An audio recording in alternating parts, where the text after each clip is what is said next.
Okay, good afternoon, everybody. I would like to welcome everybody to watching on ITV and via webinar to the June 30th, 2020 regular meeting. With all board members present, I'd like to call this meeting to order. And first of all, please stand for the Pledge of Allegiance.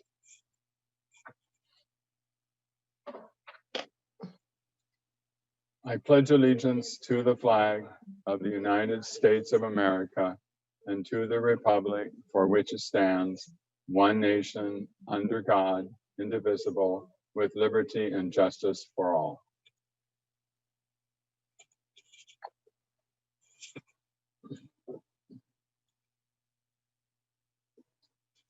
Okay, to begin the meeting, I would like a motion to adopt today's agenda. So moved. Moved by Trustee Beiser and seconded by Trustee Whitehurst Payne. I will now call the roll. Student Board Member Patterson. Aye. Trustee Barrera. Aye. Trustee Beiser. Aye. Trustee McQuarrie. Aye. Trustee Whitehurst Payne. Aye. And Evans, aye. Okay, well, that is unanimous to approve the agenda for today with the one revision that we will have a report, the semi-annual report to the board by the Community Advisory Committee for Special Education following the adoption of the agenda. Okay, now, first of all, today's Board of Education meeting is a business meeting that's conducted in public in compliance with the state of California and the city of San Diego directives for the public to remain at home during the coronavirus outbreak. The Board of Education has accepted only written public testimony for the June 30th, 2020 meeting. Written public testimony statements will be read into the record at the beginning of the appropriate agenda item or at the end of the meeting for non-agenda public comment. So for the public comment, we have issued certain rules during our remote meeting, which is that must be limited to 150 words. We have time limits on each item, and we will read as many as we can on each item in the order that they were submitted. So we'll read as many as possible. Okay, so at the very beginning of the meeting, we're going to start with the Community Advisory Committee for Special Education annual report. So I'm going to introduce Maura Albritton for your presentation. You have up to 10 minutes to present your report. Welcome. Thank you. On behalf of the Community Advisory Committee for Special Education, I am going to list 4 areas of action item that I'd like you to consider, and I have 9 things to celebrate. So yay for me for 9, that's a lot. My first action item for you to consider is to commit to a guaranteed viable curriculum for students with disabilities who attend separate settings in our moderate to severe programs, with the recognition that right now we lack a meaningful course of study that leads to competitive integrated employment for this subsection of our students. Your commitment to A to G has data to suggest the benefits for students who are labeled diploma bound. That's awesome. But the data is quite grave for students who have not accessed general education coursework. My second, that's number 1. Number 2, an item about equity. We currently do not have something called an alternative dispute resolution process. I've come to you before about this. Right now, though, because of our decentralization of our special education programs, there really isn't an avenue, a pathway for the district to resolve a known site program IEP team error or entrenchment. Only mediation or due process gives the district a vehicle to come back in and remedy. This needs to be fixed because number 1, the state says we should have this, an ADR process. But number 2, because the students with disabilities whose families are new arrivals, who don't speak English, and who do not have the resources to secure outside advocacy are the ones harmed the most by our failure to have this process. 3, I have some concerns, obviously, about the provision of a free and appropriate public education in the COVID-19 context. And I'm going to just list some of my concerns. I think I shared them a few weeks ago, but making sure that we have inclusion up and running, that we are ready with pivots between distance learning and on-site learning for students with disabilities, issues around parent training, if parents elect to go distance learning, behavioral supports, how we're going to catch up assessments, how we're going to protect health of both youth and staff who have underlying health issues, communication, et cetera, et cetera. I want you to know that when you did the survey, many parents have contacted us. They're anxious because distance learning wasn't the right fit for their child with significant disabilities. And so they felt like they had the survey, but they desperately want to come back, but they're the lack of detail. So they're anxious to get the details and soon, and I know that's something that you're all working on anyway. Number 4, COVID-19 is bringing us this an unexpected opportunity. We have previously had some challenges in being able to deliver equitable A to G coursework across all of our district locations. And any student from any school enrolled in a distance learning model should be able to take any of our courses. I would love to see that be something that comes out of something that was unpleasant. So whether that's calculus, marine biology, ethnic studies, or American Sign Language. The status quo has been interrupted. This would be a great silver lining. So that's number 4. And now positives. I want to commend or express my appreciation for the opportunity to participate along with Amy Redding in Instructional Cabinet. It's been eye-opening and hopefully it's been of some utility to decision makers. And I do hope that that UDL work continues. Number 2, I want to praise both Debbie Foster and Tom Liberto. They came back after I was less than laudatory in a previous meeting, and they delivered one of our very, very finest budget finance presentations ever, really tailored to our needs, really focused on what families needed to know in a no-nonsense, very parent-friendly form. I just can't say enough, so thank you for that. I would be remiss if I didn't mention Mario Garcia and his team of interpreters and translators. They are just vital, so vital to ensuring meaningful parent engagement and success and access, I'm sorry. I wanna mention Sandra Solemn, along with Melissa, Martha, and Marty in the Board Services Office. They've been supremely professional, very supportive to the CAC, especially as we all have to navigate this. So thank you to them. I wanna acknowledge also the multiple points of collaboration from interview panel participation to various task force and committees. Sadly, not the Above and Beyond Awards this year, but so many ways that special education staff and the CAC have been able to collaborate. And I really do think that that has changed the dynamic and been really a positive for both district and families. I want to also acknowledge the importance of civil rights for our preschoolers with disabilities. The opportunity to attend school as often and as long as non-disabled same-age peers is the foundation of a child's academic career, and it defines equity. I appreciate that this commitment that was made to me by the superintendent and our chief of staff did not waver, despite some definite challenges this year. Another silver lining is surprisingly this format, Zoom. It has allowed the CAC and I think our other advisory parent-led groups to engage with so many more families. So when we can once again someday meet in person, I do hope that Zoom will be something that the district continues using in the future. I think I'm on 7 or 8. Membership growth, our numbers I'm sure you've seen. We keep getting new members, and that's really the lifeblood of ideas and energy and enthusiasm. So I'm very pleased with the whole committee has brought in more and more people.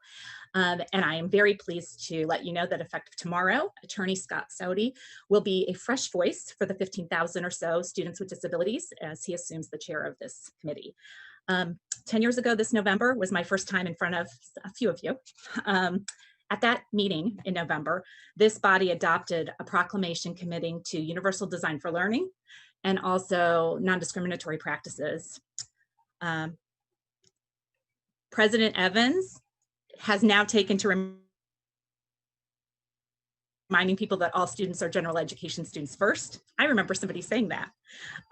Dr. Whitehurst Payne, just in a couple meetings ago, recommended that we design our learning around our very most vulnerable learners. And I went, yes, that's what, she gets it. So I thank you for your time and attention. I thank you for listening to me. And if there's any areas that I can offer additional perspective, I'm happy to provide it. Yield my time. Thank you very much, Maura, for that very good report. And first of all, I mean, we are extremely appreciative for all of the work that you have done, and I'm sure we'll continue to do in terms of advocating for students. And I recognize that it's not always easy and comfortable as we have difficult conversations and everybody's in their corner looking at what their difficulties are, whether it's budgetary or otherwise, but with the same goal of looking at how can we best help our students. Ms. Stoltz, we have no public comments on this particular item, Craig, on this item, okay? So now I'll open up to board member comments and questions, starting with Trustee Barrera. Thanks, President Evans. Margaret, thank you so much. Could you repeat your third recommendation?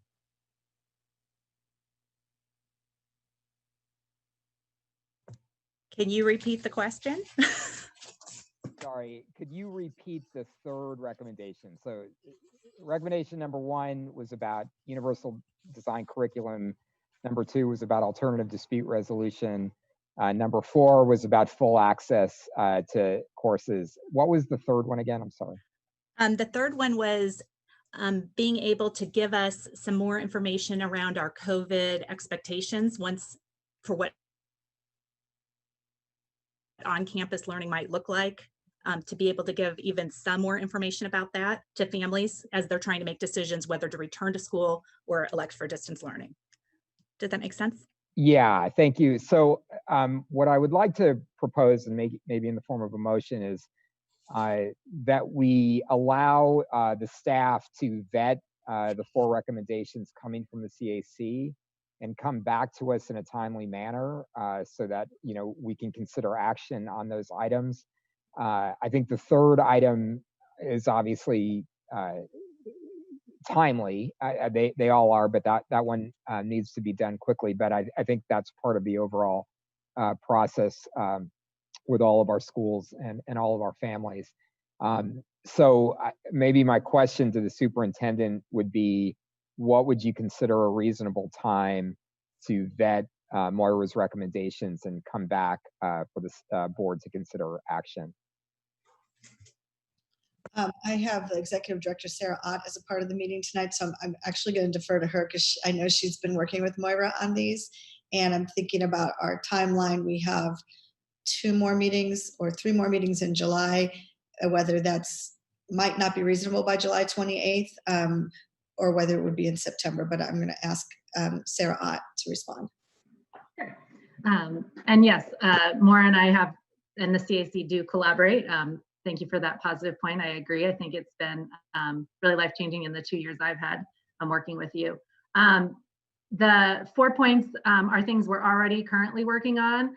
The pieces around what FAPE will look like with COVID and our reopening is aligned to what it will look for general ed. So when we present around general ed, we always push in the support around students with disabilities. So I don't think that's a different item about how we can say what that would look like and how that will work. And so, I usually work right alongside that plan for that piece of the reopening work. How we can get that information out to parents, I think, is something that will be a collaboration again with Maura and the CAC on how we can do that and how we can work with teachers as they start to come back, principals as they start to come back to communicate the plan with communities, which I think is already something we're doing for all students. So it's aligned with that as well. The other 3 areas I think we can talk about, I know when we talk about the first one, GVC, for guaranteed viable curriculum for students in the mod severe program.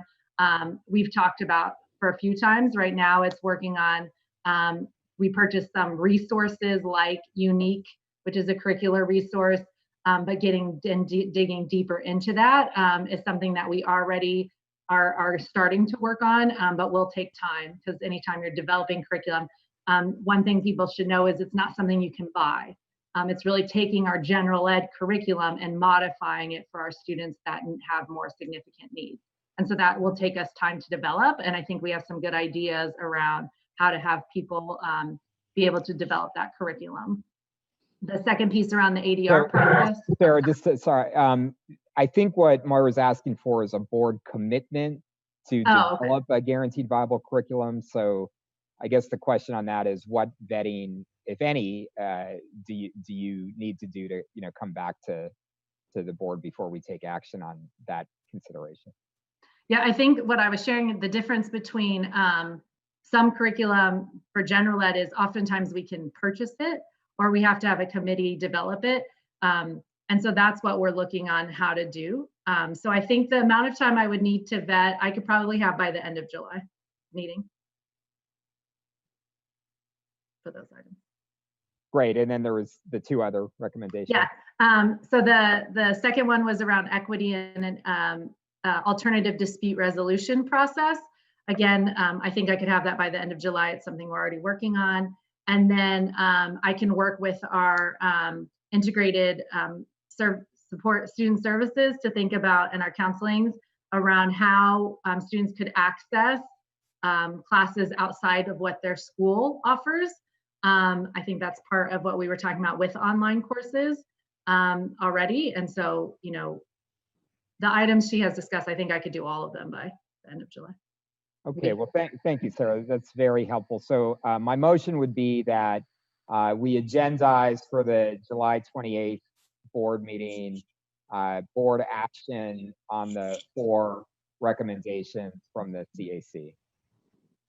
Okay, I will, I guess it's a motion, or I can co-sponsor that item to put on the agenda. Okay, so we have Sarah Ott's agreement, and Vice President Barrera and I will co-sponsor a motion to assure that it is on the July 28th agenda.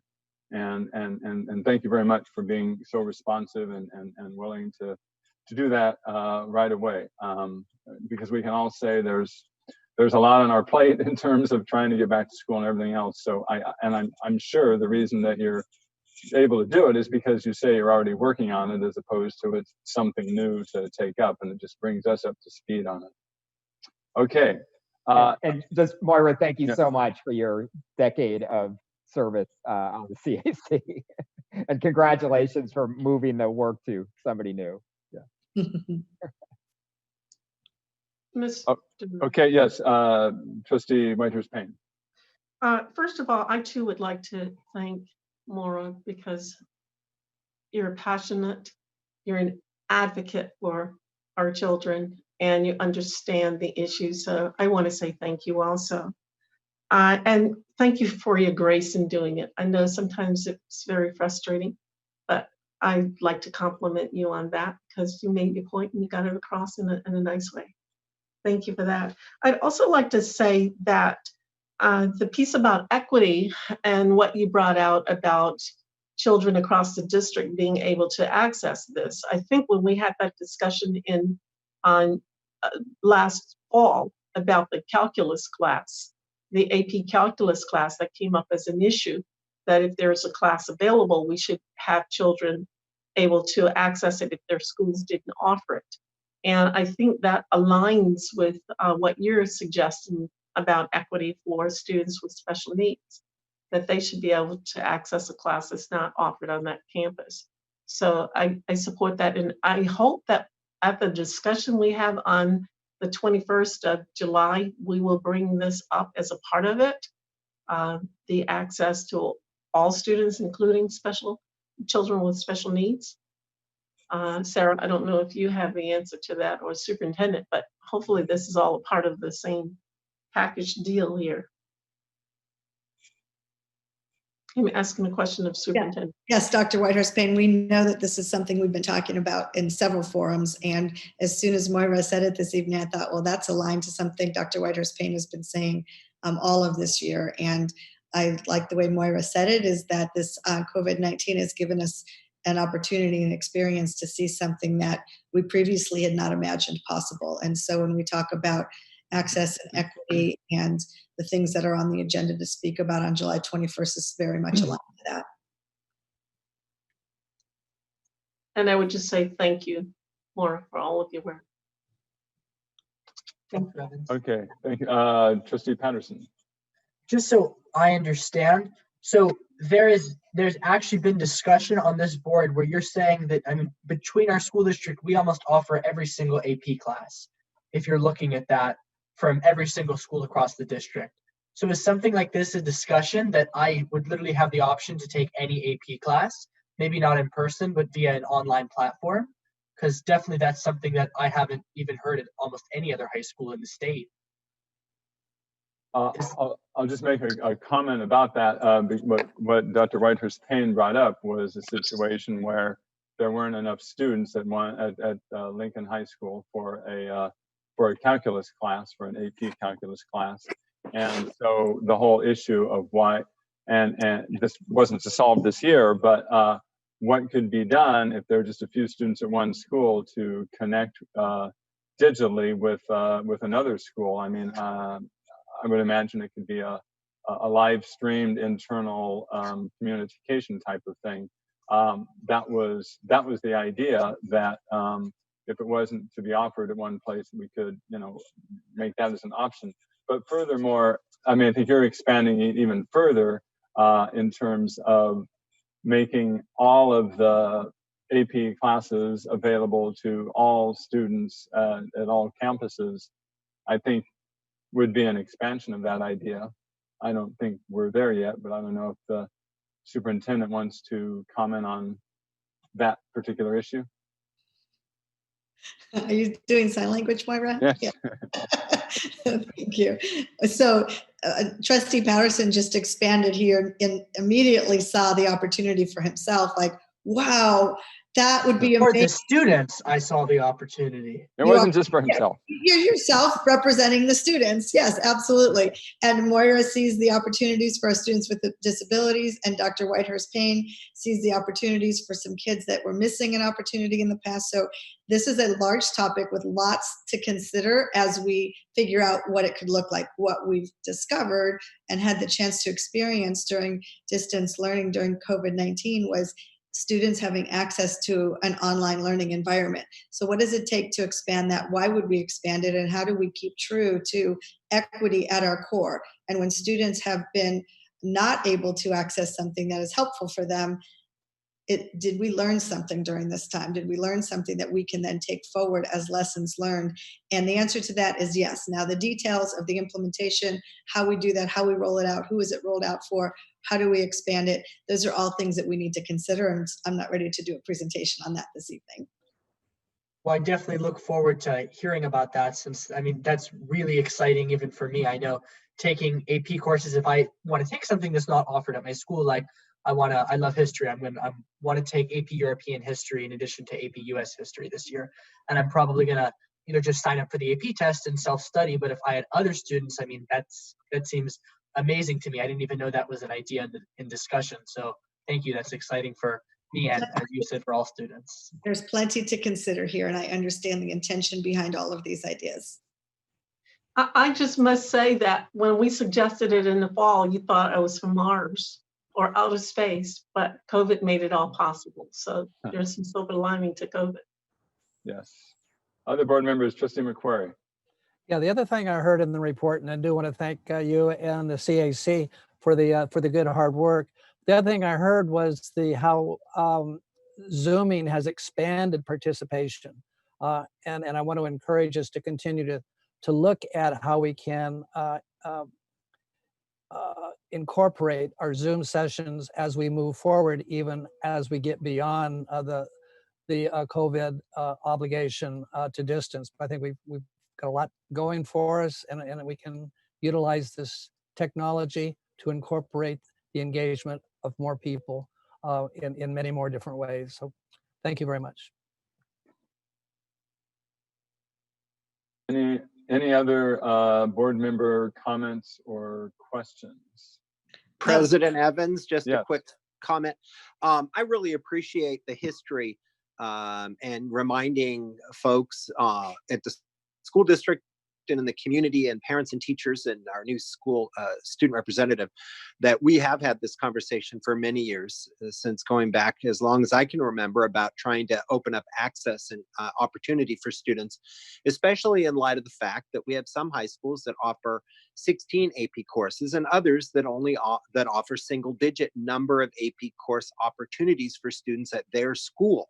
And to the end goal of trying to open up access and opportunity for all students, no matter what neighborhood you live in, this is definitely something that I'm excited for, and hopefully we can look into it and implement something like this in the near future. Thank you. Well, and I will just, Superintendent Martin, yes. Thank you, Doctor. I know you called on board members, but I just wanted to take a moment to say thank you to Moira. I remember meeting you when I first started in this role, and your voice and your passion and your wisdom around students with disabilities for your own children, but not just for your own children. You've always held the candle and the advocacy and the stance for all children. And I've learned a tremendous amount from you, and I'm incredibly grateful to you for all of your service.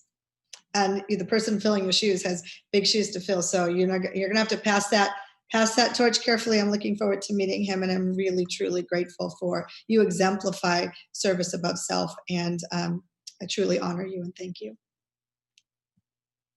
Yes, and it is interesting how we learn things from the crisis that we're in, particularly on the issue about the Zoom meetings. We've been talking for years about attendance at CAC and DAC, and we keep coming back to that over and over again, and then all of a sudden, boom. But I think one of the factors is, I don't know if it's related, but we distributed 50,000 Chromebooks to students, and we had hotspots and internet connections. So these families, a lot of them who were missing from these meetings, both in terms of having the time, having the transportation, and on all that type of thing, with the students having the devices at home, I'm sure it increases the possibility they can do that. And I know even this is going beyond that, but with the devices, we've only had a few schools where the students were able to, have their device at school and take it home and continue working there. And there's all kinds of possibilities we can look at now from this experience where these devices could be used potentially. I'm not saying that's the plan right now, but both at home and at school to just add to the process of not having in classroom learning only or distance learning only, but really being able to combine them in a very unique way on an ongoing basis. And once again, extreme appreciation by all of us on the Board of Education, because this is truly work that is behind the scenes and hard work, and not necessarily thanked that much, and doesn't have all the glamour of sitting up on the dais and all that type of thing, but really doing the hard work behind the scenes, and we really appreciate that.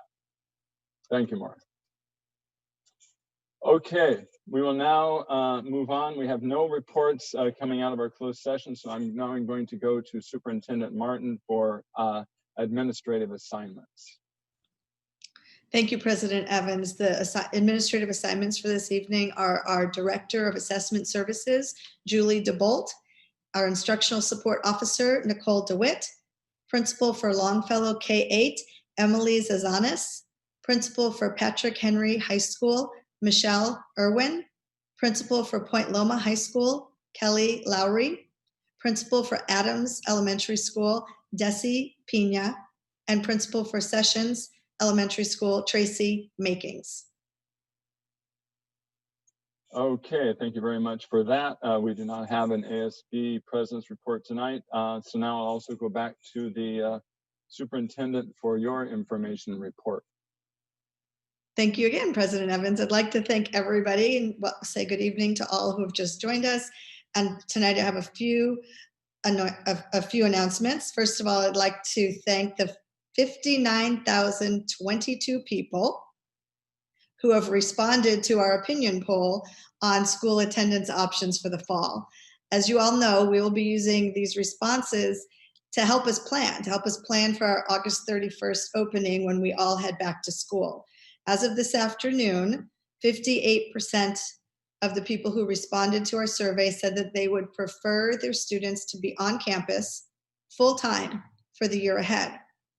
11% said they would prefer online learning only, and 31% said that they would like a combination of the two. This is useful information, and our next step is to work with every school in the district to make our schools as safe as possible for those who wish to be on campus. And then at the same time, we're working to dramatically improve our online learning experience for students who choose that option. When we share these new options, that will be the time for families to make a choice. Until then, I want everyone to continue to please share your feedback, and we look forward to continue to be hearing from everyone. It's kind of become, I don't know, somewhat of a cliche to say that COVID-19 crisis has changed everything. One thing it's not changed is our commitment to professional development and our commitment to being a learning organization. That's why last week in San Diego Unified, we held our Learning Institute for teachers and for administrators. One of the most exciting aspects was the number of new strategies that we discussed and were teaching about in order to support our students with disabilities. We had over 1,300 participants across the time. It was a 3-day institute. It was truly inspirational experience. And I'd like to thank members of our instructional planning team for all of their hard work in pulling together this summer learning opportunity that was done virtually with 1,300 participants across both days. Finally, as the year comes to an end, one more thing to share. I know a lot of us look back and looking back at this unusual time, and we're trying to assess our results, what's happening. And I just want to share the results from one school. It's just one school, but their hard work is indicative of the commitment to change that we see reflected in every school community. So you might remember back in December, we shared a report with the board on the changes at Lincoln High School. And one of the most encouraging parts of that report was what we were looking at regarding suspensions. So when we went back and we looked at the suspension numbers for Lincoln for the rest of the time students were in class this year, then we compared the number of suspensions before March 13th this year with the same time frame for last year. And what we found was that the suspension rate overall dropped from 8% of students to just 2.2%. And for African Americans, it dropped from 17% last year to just 2.8% this year in that same time frame. Again, it's just one school, but it's very encouraging nonetheless. And I want to congratulate Principal Stephanie Brown and the entire Lincoln team, especially students, on those results. Thank you. Thank you. And now we will go to board information reports. I'll start with student trustee Patterson. I just want to say to begin, thank you to the district for their commitment to really work to use widespread dissemination tactics in order to get these survey responses. I know we've seen in the past few meetings that we've had issues with that, and I'm really proud to say I think we've done a really good job in the past few weeks. I'm seeing from think tanks to survey responses, we are really doing a good job reaching out to all people across the district. And while it's not quite at 100%, we're actively working to get there, and we're getting accurate information. And one of the most important things to me is that students are feeling connected and students are feeling that their voices are being heard. And I can say that I'm starting to feel more confident of that. And while I'm not totally there yet, I think that through the think tanks that we're beginning to host, through the ideas of what we want the next school year to look like, through our discussion on that freedom resolution that we passed, to with last meeting, we're seeing a lot of progress towards really integrating students into this district discussion on reopening, and not just how we're going to reopen related to COVID, but related to everything we're facing in this current time. And I think that's so critical and important, and I'm proud to be able to applaud all of your guys' work for that the amazing effort you've put forward. So thank you for that. Okay, thank you, Trustee Patterson, who was, by the way, the board member of the month for the month of June. So that's Yes. it's still June. It's still my June. last day. It's my last day as board member of the month. Yes. Okay, you have to start again on July 1st. See if you can win it again. Let's go now to Vice President Barrera. No, I just want to thank and congratulate the Lincoln community for that amazing work and that progress. It is very inspiring, and I do think it provides an example of what's possible for all of our schools. So way to go, Lincoln.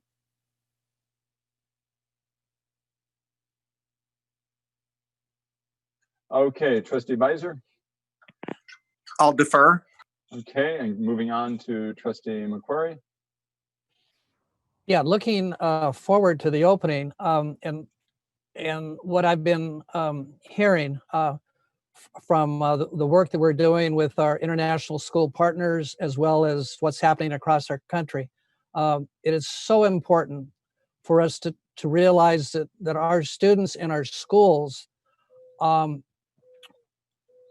are part of a larger community, and we cannot establish a safe and secure schools if we do not have safe and secure communities. So our schools need to work closely with our communities, and our community needs to work very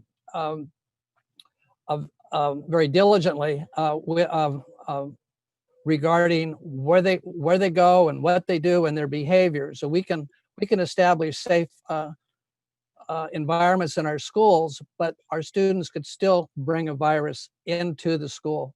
And so what we need to have between now and when we open in August is rigorous, ubiquitous testing and tracking, so that we'll have a safe community in which to open our schools on August 31st. So our communities have the challenge between now and August 31st to help us by helping each other, by wearing their masks, by socially distancing, by learning and teaching good hygiene, by establishing behaviors that make the entire community safe, so that the schools within that community can be safe. Thank you. And Trustee Whitehurst-Payne. I thank you for this opportunity, and I want to thank the superintendent for that data point about Lincoln and its suspension progress, the rate of suspensions there. Lincoln is kind of a prototype or a model of what we're trying to do in the district, and we've been working on. Some people want to go back and look at longitudinal data, but I think this year is truly the time where we're going to do this workshop on the 21st, where we will see Lincoln, I'm sure, presented as a model about some of the things they're doing. And we have some other issues that we'll bring forward to talk about ways that we can deal with that. I wanted to talk about Lincoln High School before you mentioned that. And I just want to say that on this past Saturday, I was at Bayview Baptist Church in the parking lot with community members who were giving out $100 gift cards or a device to the graduating seniors. There were 298 of them who graduated. And I had the opportunity to speak to them as they drove through in their cars. They couldn't leave without getting out of the parking lot because I was waving them down to find out what they're doing. That's the part I miss about graduation in person, because you get to talk to the students and find out where they're going next year and what they plan to do. So I got a chance to speak to at least half of them, about 50% of them, and I found that most of them are going on to the community colleges, and I'm glad that they are going to pursue their education. And for those who aren't, I push them to think about getting into the community college to continue.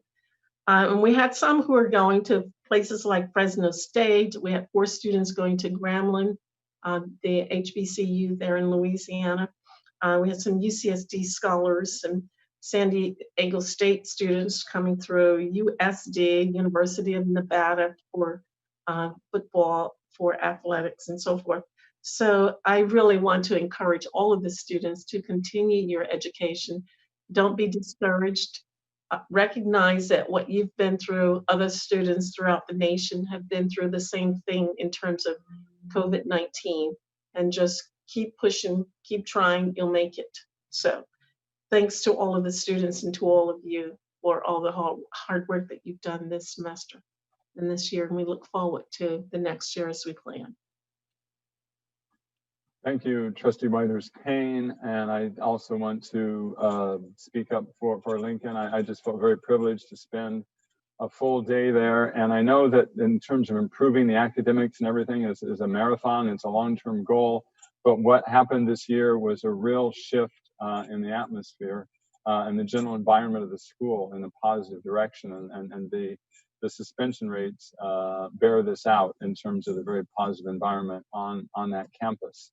And the other comment I wanted to make was about the report that came out in the last few days from the American Academy of Pediatrics, the pediatricians of the nations talking about our students, looking at it from both a medical and a child development point of view. And just one statement that sort of summarizes what their findings were is that the American Academy of Pediatrics strongly advocates that all policy considerations for the coming school year should start with a goal of having students physically present in schools. And that is the step we took on June 16th to say, we know this is a very complicated process. No matter what system we chose, it would be very complicated, but this is what's best for our students, along with a quality distance learning program for the students who are not able to attend. So with that, we will move on. Is there a motion on the board consent agenda? Moved by Trustee Visor and seconded by Trustee McQuarrie. If there are no comments, we will vote on that. Trustee Patterson? Aye. Trustee Barrera? Aye. Trustee Visor? Aye. Trustee McQuarrie? Aye. Trustee Whitehurst-Payne? Aye. And Evans, aye. And so that approves our consent agenda. And we'll now move to the next item, which is district operations. And this is the public hearing and the adoption of the proposed 2020-2021 district budget and resolution to certify fiscal solvency for the subsequent 2 years. And before I turn over to the superintendent, I just want to make a couple of comments on that. I know some people have been concerned about having a first read and a second read on the budget. And this is has been very complicated this year because it's very difficult to do the budget without knowing exactly what the state is going to give us.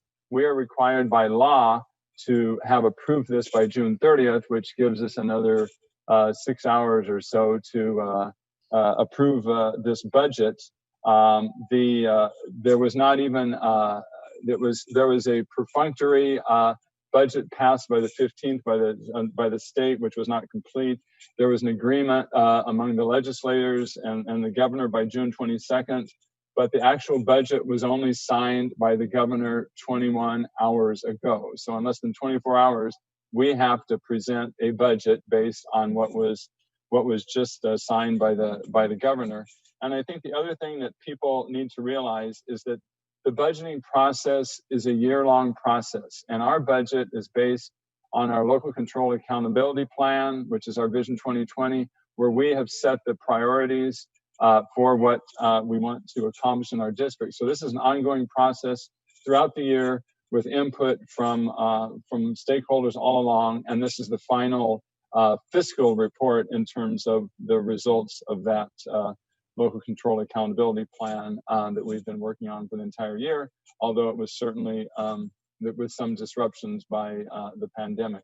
So with that, I would just like to turn it over to the superintendent and staff to present their plan for the budget for the coming fiscal year.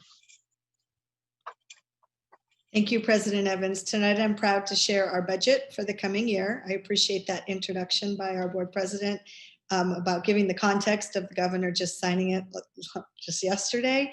And so tonight you're going to hear the 2021 proposed district budget.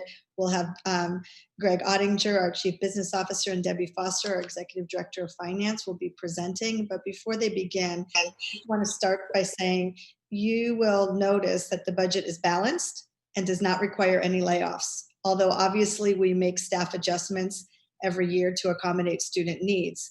So before we get started in the staff presentation, I want to also just say a really heartfelt thanks to our board and to our whole community. What you have in this budget is much better than what we were originally facing in May when the state announced its revised revenue projections. Since that time, staff and this board has been working day and night with our allies around the state and especially with the local members of our state legislative delegation to ensure that we are increasing funding for schools. You know, during previous economic downturns, the state has balanced the budget on the backs of our students. That didn't happen this time because this time we came together to stand up for the schools that we know our students deserve. Our work is not done. The fight now is simply shifted to Washington, D.C. But I wanted to say thank you to all of you who've done what you've done so far and for all that you will do in the future as we hear tonight's budget presentation. I'll turn it over to Dr. Ottinger. Thank you, Superintendent Martin, members of the board. Ms. Foster and I are pleased to join you this evening to present the 2021 budget. You'll see here, and Brent, whenever you are ready. Thank you, sir. And if you'll advance to the second slide.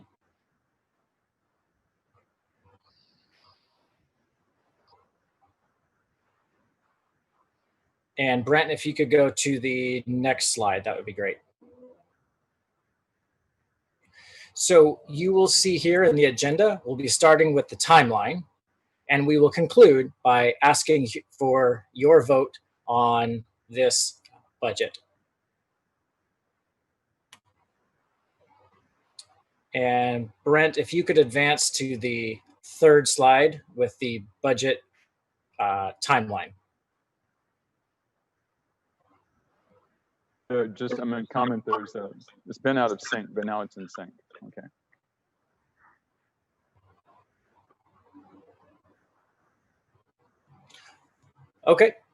Okay. So to begin, we will acclimate to where we are in the budget process. And here on June 30th, after a year of planning, as Board President Evans said, and public presentations, we are bringing the budget for your vote prior to submitting to the San Diego County Office of Education. And if we can move to Doctor, I just want to point out that the slides that people are seeing on the webinar do not correspond to what you are talking about. We appear to be stuck on the front page as you're advancing through it, so just be aware of that. Thank you, Dr. Evans. I will go ahead and pause while we sync up.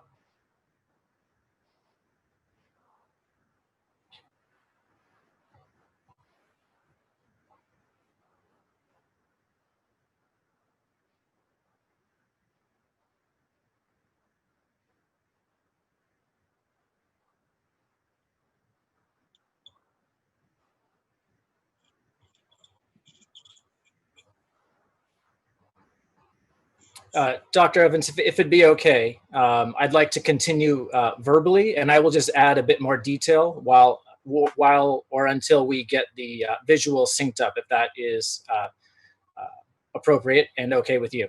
Yes, that's fine. I just wanted you to be aware that people were not necessarily seeing the same thing. Oh, okay, perfect. Okay. Thank you, Brent. And if you could go one slide prior to the budget adoption guidance. Just as a reminder, the staff receives guidance and assumptions from both the San Diego County Office of Education and the State Department of Education. Brent, one more for it if you don't mind. The district is required to revise the adopted budget and submit to the county office within 45 days if there are significant changes not captured in this proposed budget.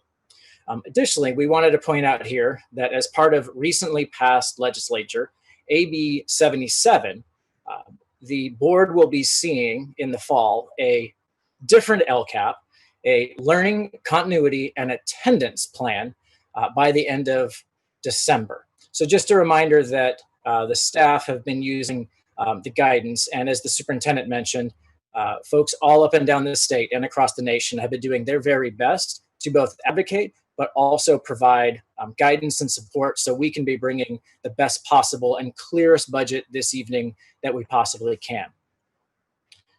And with that, it is my honor to turn it over to our Executive Director of Finance, Debbie Foster, to walk through the next section with you. And if Brent, if you could go to the next slide.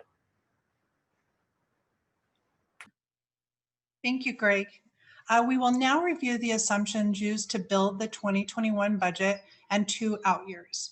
We will begin with revenue assumptions. This slide reflects updated information from the governor's budget announced on June 22nd, and as the superintendent mentioned, signed yesterday. For example, the zero COLA. It also reflects the ESSER funding of 30 million and the learning loss funding of over 91 million. Both of these amounts have been added to the proposed budget we are presenting tonight. Next slide, please.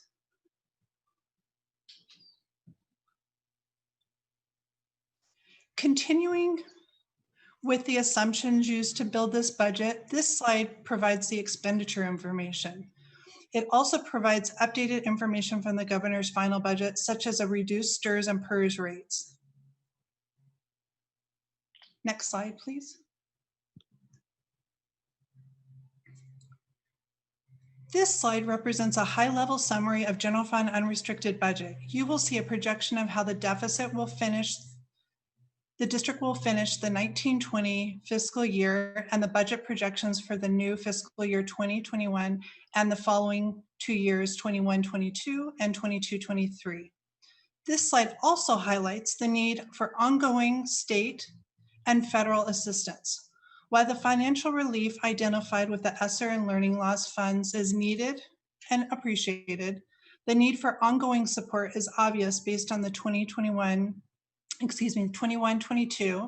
and 22-23 shortfalls highlighted on this slide.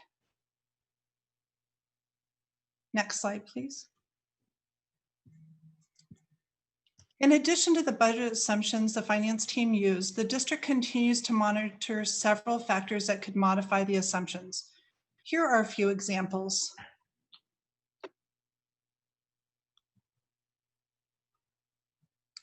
Next slide, please. This slide is required to note in reserves in excess of the 2% minimum required amount. Please note the amount is in excess of $2 million, which is identified as site-specific balances, such as civic rental funding that is returned to the schools for general purposes. These funds should not be counted as available for general district funding. Next slide, please. One of the main sources of funding for our district is property taxes, which is received in December and April. In order to meet cash obligations for the month of July through December, it is necessary to issue a short-term note, which will be repaid within the same fiscal year. The board will be asked to take action on this item in a separate agenda item later tonight. Next slide, please. Now I'll turn it back to Greg. Thank you. Thank you, Debbie. And again, what you're being presented with is a balanced budget this evening. And you're also being presented with what we know today. Again, thank you, Dr. Evans, for pointing out the number of hours ago the budget was finalized and the overwhelming amount of work that everybody has put in to be able to bring the most up-to-date information this evening. We know that we have $45 million available to reopen, and we know that additional federal funding is absolutely needed. Brent, next slide, please. The next step in our advocacy is to secure additional funding from the federal government. This board previously approved a resolution that calls on the federal government to provide federal relief to schools totaling at least $350 million. Yet schools are facing, as the superintendent has pointed out on many occasions, an economic recession and new costs associated with keeping our students safe, healthy, in their environments at school. And so that brings about additional costs in a variety of ways. In the short term, the HEROES Act still awaits action in the US Senate after its successful passage by the House of Representatives. And if enacted, that would provide $500 billion to states and $58 billion in direct relief to schools. We also know that this funding is not sufficient, especially for students impacted by COVID-19, and our advocacy is also asking for $25 billion for Title IDEA, along with additional impact aid funding. And thanks to our government relations director, Enrique Raucho, wanted to mention that as of today, Senators Murray, Schumer, and other Democrats have introduced a $430 billion coronavirus relief bill to address national child care and education crises as the Democrats continue to urge action on this COVID-19 crisis. So wanted to make sure everybody was aware of that as well. Next slide, please. At this point, echoing the superintendent, we really want to thank the finance team for all the time and efforts, the leadership team, the chief of staff, all folks that have come together and constantly run through different scenarios, different analyses based on every type of possibility, including everything that we learn about this COVID-19 situation on a day-to-day basis. At this point, we are happy to entertain questions from the board before your vote. And we also want to thank the board because the board and the superintendent have been getting this message across the nation. And it looks like we've been heard in many ways. So thank you. Okay, at this point, I'll look to board members' questions, comments about this budget presentation. Oh, I forgot about that. What's in the right order. Thank you for reminding me, Trustee Barrera. We will start off with public comments. And so, as I stated before, there will be about 10 or 11 minutes for public comment each time. There's a limit of 150 words per comment, and and since we can't get them all in, we will read them in the order received. However, all of the people who've submitted public testimony need to know that all of the public comments have been submitted to each board member in advance of this meeting. So we'll now go to Ms. Stoltz.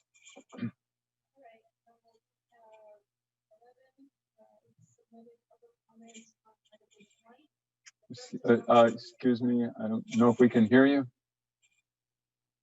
Are you unmuted? Just a little technical thing here. Hold on for a second. She's unmuted. Her voice is just very soft. I think she's sitting far away from her microphone.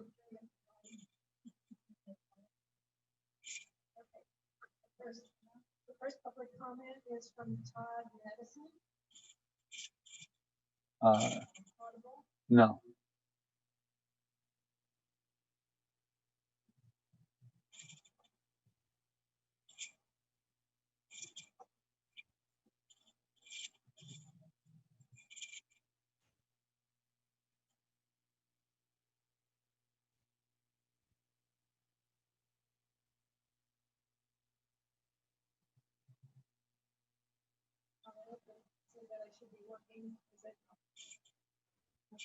Not through the earpiece here right now.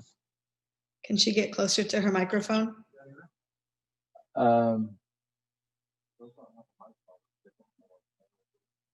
Okay, we have a little technical problem here with the microphone on her earbuds, and so another staff member is stepping in with other earbuds. Okay, yeah. Plug in, just go for it. Go.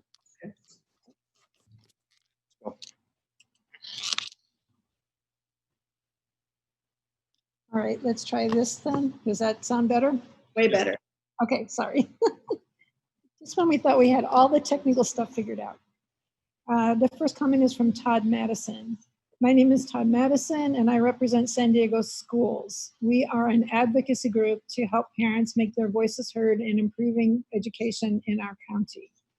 Tonight, the board is being asked to approve a resolution cutting almost $400 million from the budget. The blood from those cuts will run deep in the hallways of our schools. At San Diego schools, we feel that parents need to be heard in such decisions, making sure our kids' interests are the highest priority, not district interests, especially when making decisions to cut spending. All San Diego Unified parents are encouraged to visit our website, sandiegoschools.net, and our Facebook group, San Diego Schools. Join us, keep updated on events, developments, and help others get involved. Putting kids first should be the only priority in education. Be part of making that happen and join us in that effort. The next comment is from Rosa Aldana. How does the district plan to cut more than 10% of the district's operating budget in 21-22? How would those cuts impact student programs and services? And why is the budget being approved on a first read, which offers the public no meaningful opportunity to request amendments? This is very concerning. The next comment is from Citizen. San Diego Unified staff is not presenting a budget so the public can understand the real problems. Budget shortfalls of $84.2 million and then $169.4 million cannot be addressed by the so-called ongoing budget solutions. Many of the budget items that should have been met are marked as not met. Explain on page 18 the federal dollars increase of 21.9%. Is that real money or is it money the district hopes will come from federal government? One-time monies from CARES Act make this budget look better than it really is. Why is capital outlay now at negative 98.9%? Maintenance and operations will be negative 27%. Next year, salaries and benefits will increase 6 to 10%. The big hole in the budget is the status of labor agreements is still open. Employees receive automatic pay raises of nearly 2%. It will cost $32 million in early supplemental retirement payments alone. The next comment is from Maya Borso. I am disappointed in the district's apparent lack of interest in parent engagement, and specifically that you are asking for parent input before releasing the proposed budget. I hope the district's budget includes GATE education. How will special needs of GATE and especially seminar students be considered in the budget? How will the budget allow for differentiated instruction, acceleration, etc.? How will these students' social, emotional needs be reflected in the budget? The next comment is from Marianne Hawk. I strongly object that the budget is being approved on a first read, particularly when it creates a whopping $84 million deficit for the 2020-21 year and $169 million deficit for 21-22. The June 11th board budget workshop was canceled, robbing parents and the district advisory committees of their opportunity to be briefed on the budget and provide meaningful feedback. Once again, parent leaders in the district were sidelined and basically left to accept a budget that was developed behind closed doors without authentic public input. The public is being limited to just 150 words in the morning before even hearing the discussion at the June 30th meeting. That has effectively made the public engagement process entirely backward. How does the district plan to cut more than 10% of the operating budget in 21-22? And how will those cuts impact student programs and services? Put the students' needs first. The next comment is from Meryl Kramer. I have 2 students in the seminar program, Madison Cluster, Hawthorne, and Mission Bay Cluster, PV Middle. I just found out today that the board is going to vote on the budget for next year tomorrow, and I want to be sure that GATE and seminar children are appropriately funded and supported. Before approving a budget for a year, which is still so uncertain at this point, please be sure to listen to the parents of all special needs students, including our very important GATE and seminar students.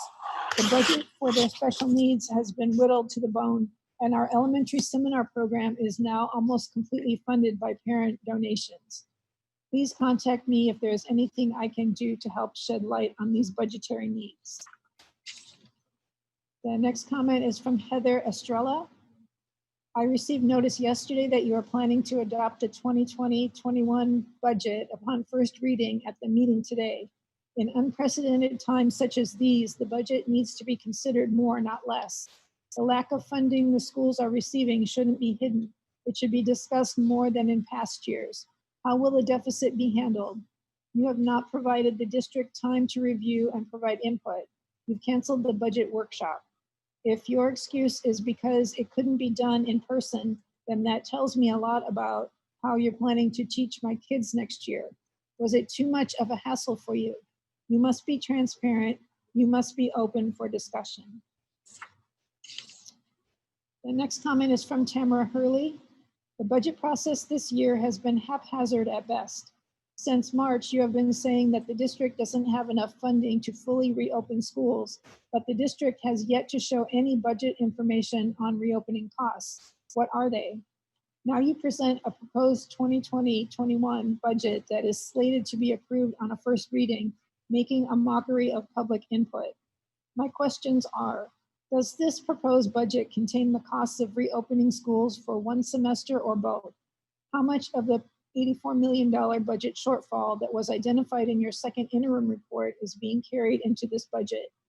How can you approve a budget that projects employee costs at 114.6% in 21-22? I understand that these are unprecedented times, but this budget is a sham. When will you show the public a real budget with meaningful opportunities for input? The next comment is from Bayang Santaso. I live within the UC High Cluster. I have children at Stanley Middle and Mount Everest Academy. I believe GATE and seminar programs are critical for addressing needs of specialized education and would need their budget protected even in this COVID era. In fact, it is even more so since, as I'm sure you are aware, such specialized education has requirements often beyond the traditional approach. Thank you for the consideration. The next comment is from Leah Welsing. My daughter attends Muirlands Middle School. Please allow ample time for parent leadership to review the proposed budget prior to approval. At previous board meetings, public comments were read and then the plan to reopen was presented. It appears that the plan was prepared before reviewing public parent comments. Parent engagement is crucial to student achievement and thus a benefit to all. During COVID-19 pandemic and recommendations by health experts, distancing students in the classroom is crucial in stopping the spread of the virus. I don't see that budget cuts will effectively ensure student safety in this new learning environment. I feel that Muirlands and San Diego Unified failed my daughter in the response to the pandemic. As a student with an IEP, she needs direct help in the classroom. I believe more funding is needed to ensure smaller class sizes, thus protecting the students from the virus while allowing adequate instruction and learning. And the final comment is from Sabrina Bazo. I support the adoption of the budget for the upcoming year. Distance learning is causing many of our most vulnerable students to fall behind even further. I believe we do need to get students back to the classroom, but as a public health educator for almost 30 years and current executive director for the San Diego Academy of Family Physicians, I also understand that this will be a complicated process. Funding to allow for increased numbers of nurses, mental health counselors, and custodial support at all schools is going to be vital in order to ensure the health and safety of our students and staff. And that concludes the public comment on item H1. Thank you very much. And in this particular case, we were able to read all of the comments that were submitted on this item. Now we'll go to board comments. I'll start off with Vice President Barrera. Thank you, President Evans. So I want to move approval of the budget, and I want to very much Second. Thank you. Moved by Trustee Barrera and seconded by Trustee Beiser. Thank you, Trustee Beiser. And I just want to point out, first of all, this is not a budget that incorporates $400 million of cuts or 10% cuts. I'm not sure where that information was coming from, but this is, in fact, a status quo budget. And in addition to preserving what we've been able to fund during this year, the 19-20 year, This budget does provide for $45 million towards our necessary costs of reopening in the 2021 year.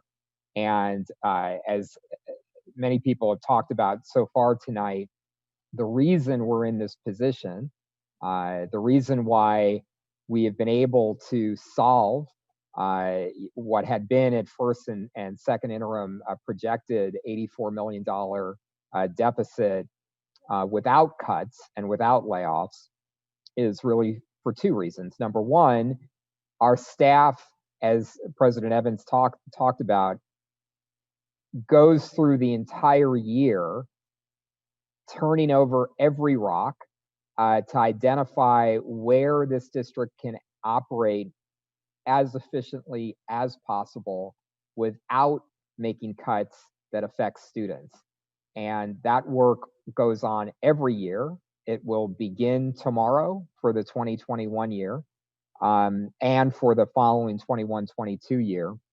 But that work has produced our ability to be in position to balance our budget without cuts and without layoffs.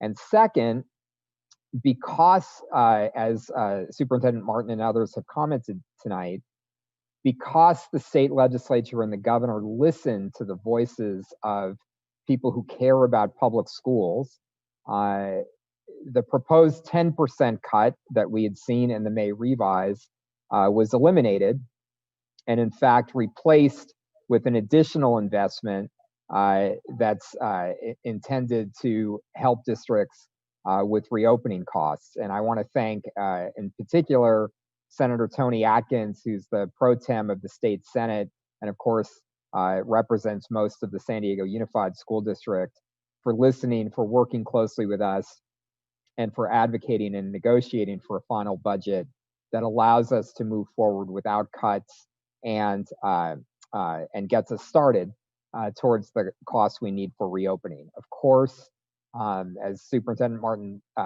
talked about at the beginning, we do need the federal government to act.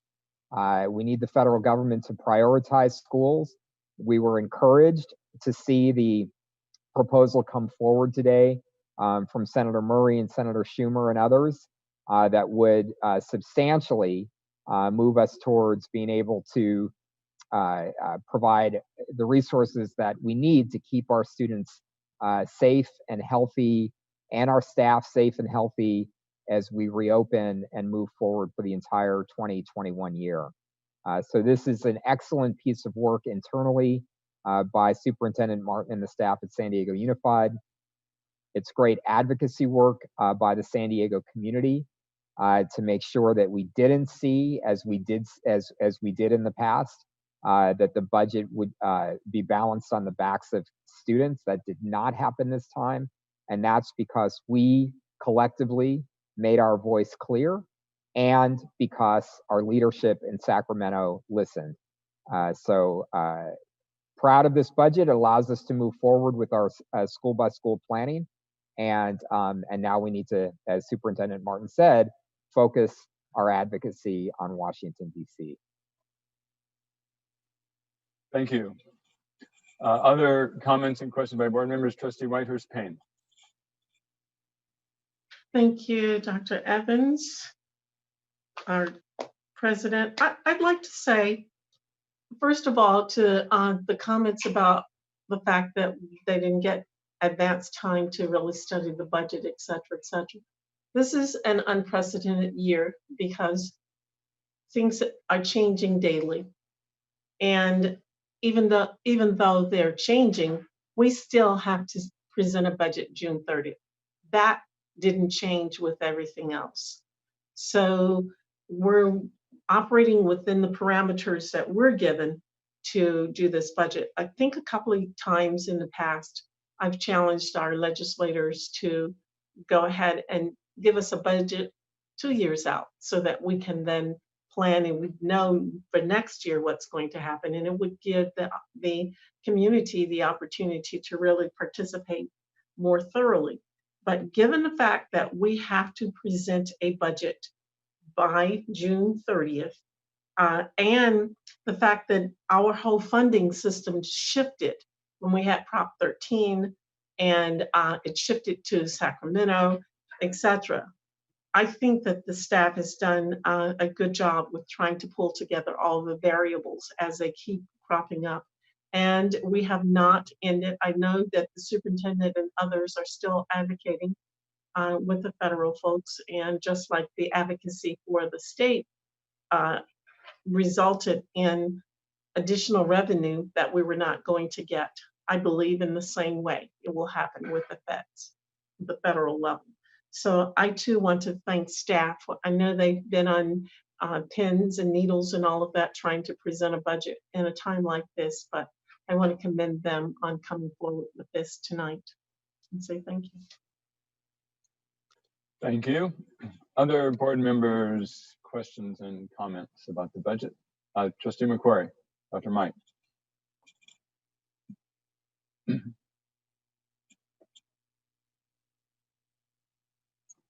Trustee McQuarrie, you need to unmute, otherwise we won't hear you. Gosh, you'd think by now I'd have that figured out. But I do want to thank staff and others for the advocacy work that we've done in order to get a budget from the state that wasn't balanced on the back of students. And so it's the budget we received, and it was just approved last Friday. So we didn't know until Friday exactly what the budget was going to look like. And we have a timeline that we have to meet by statute to submit a budget by July 1st. So this is the last time we can do that. In addition, I mentioned earlier about the importance of our communities working together with our schools in order to create a safe environment in which our students can go back to school. In addition, we need our community to work with us as partners in leveraging our federal representatives to pass the HEROES Act. We need the funding to move forward in order to open our schools completely and to keep them open throughout the entire year. We need the additional funding. Our states and local governments need the additional funding. Our members of our community need to contact our representatives. We need to push. We need to advocate for full funding. We need to pass the HEROES Act. Then I have a question. The state budget talks about, they gave us the funding, but they are deferring the actual release of the money. And I'm wondering, what impact does that have on our cash flow? And are we prepared for those delays? Thank you, Trustee McQuarrie. I think Ms. Foster can answer that about the deferrals. Hi, thank you, Superintendent. Yes, as you'll see reflected in the one of the future board items tonight is about the borrowing, and our amazing controller and her team has been able to factor in those deferrals and make sure that we had the funding needed, or excuse me, the cash needed for every month. So that has been factored into the borrowing plan that we'll be sharing later this evening. Thank you. So basically, I mean, that particular, which we're going to talk about later, but basically our problem is the money doesn't come in evenly. And so it's a short-term loan to even out the money. We're not borrowing money from future years or anything like that. That is correct. It's required to be paid back in the current fiscal year, and we have a plan to be able to do that. Okay, other board members with comments? Trustee Patterson. Yeah, thank you, Dr. Evans. I just want to emphasize, so just as Dr. McQuarrie talked about passing the HEROES Act, a lot of that funding, I know we keep throwing it around, and it can be easy to say, oh, well, the state repaired that budget, so why are you still asking for more?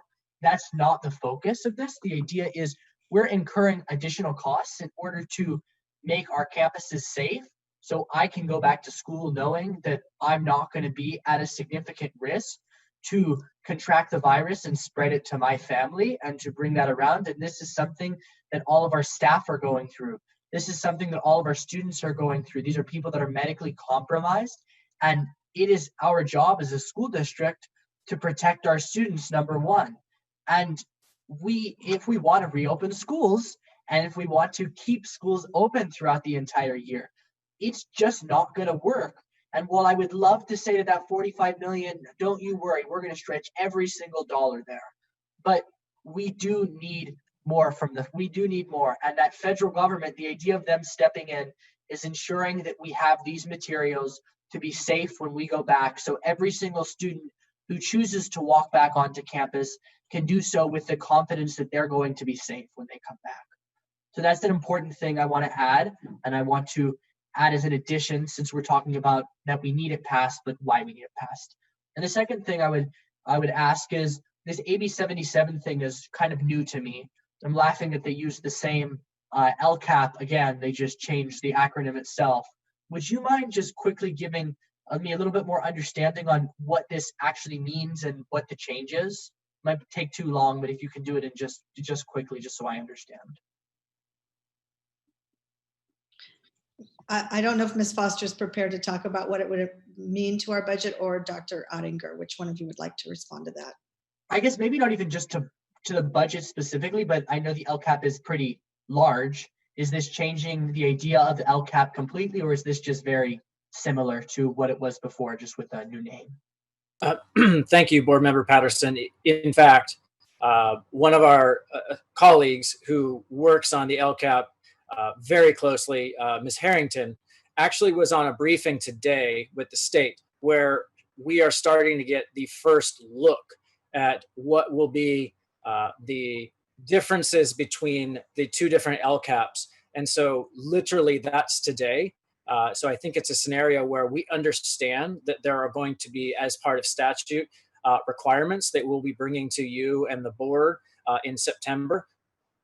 Today, we started to get a look at what are the differences. And so there'll be more information coming on that soon, as many appear to be figuring it out. Perfect. Thank you. Thank you. Trustee Beiser, any comments or questions? No, I think it's pretty self-explanatory. Thank you. Okay. I just want to make really clear that in passing this budget, that we are passing a balanced budget. And I think one of the things we still need to continue working on is how do we let the public and board members and everybody else, better understand the budget process. One of the things that confuses people is a lot of people have heard about an $80 million deficit. And we are not passing with a budget with an $80 million deficit. We are passing a balanced budget. So why did we talk about an $80 million deficit back several months? And the reason is we have to calculate what our current expenses, our ongoing expenses will be for the coming year with very conservative projections of what the state will give us. So there's at that point, there was an $80-some million shortfall between what our expenditures would be and what the state, from a conservative viewpoint, would give us. Over time, that has been corrected, and the state is now giving us more money that was projected back then. The same thing happens when we look at the future years, when we look at these huge deficits for the year after and the year after. That's because, once again, we know what our expenditures will be more or less at that point, but we don't have a clear picture on what the state will give us each year. So therefore, we have to make these by rule, we have to make these very conservative estimates, which goes to the problem that Dr. Whitehurst-Payne was talking about. It would be much better, obviously, if it was done on a 2-year basis. But we cannot print money, we cannot run a deficit. So I want to make very clear to the public and everybody that we are balancing this budget, that we will always live within our means.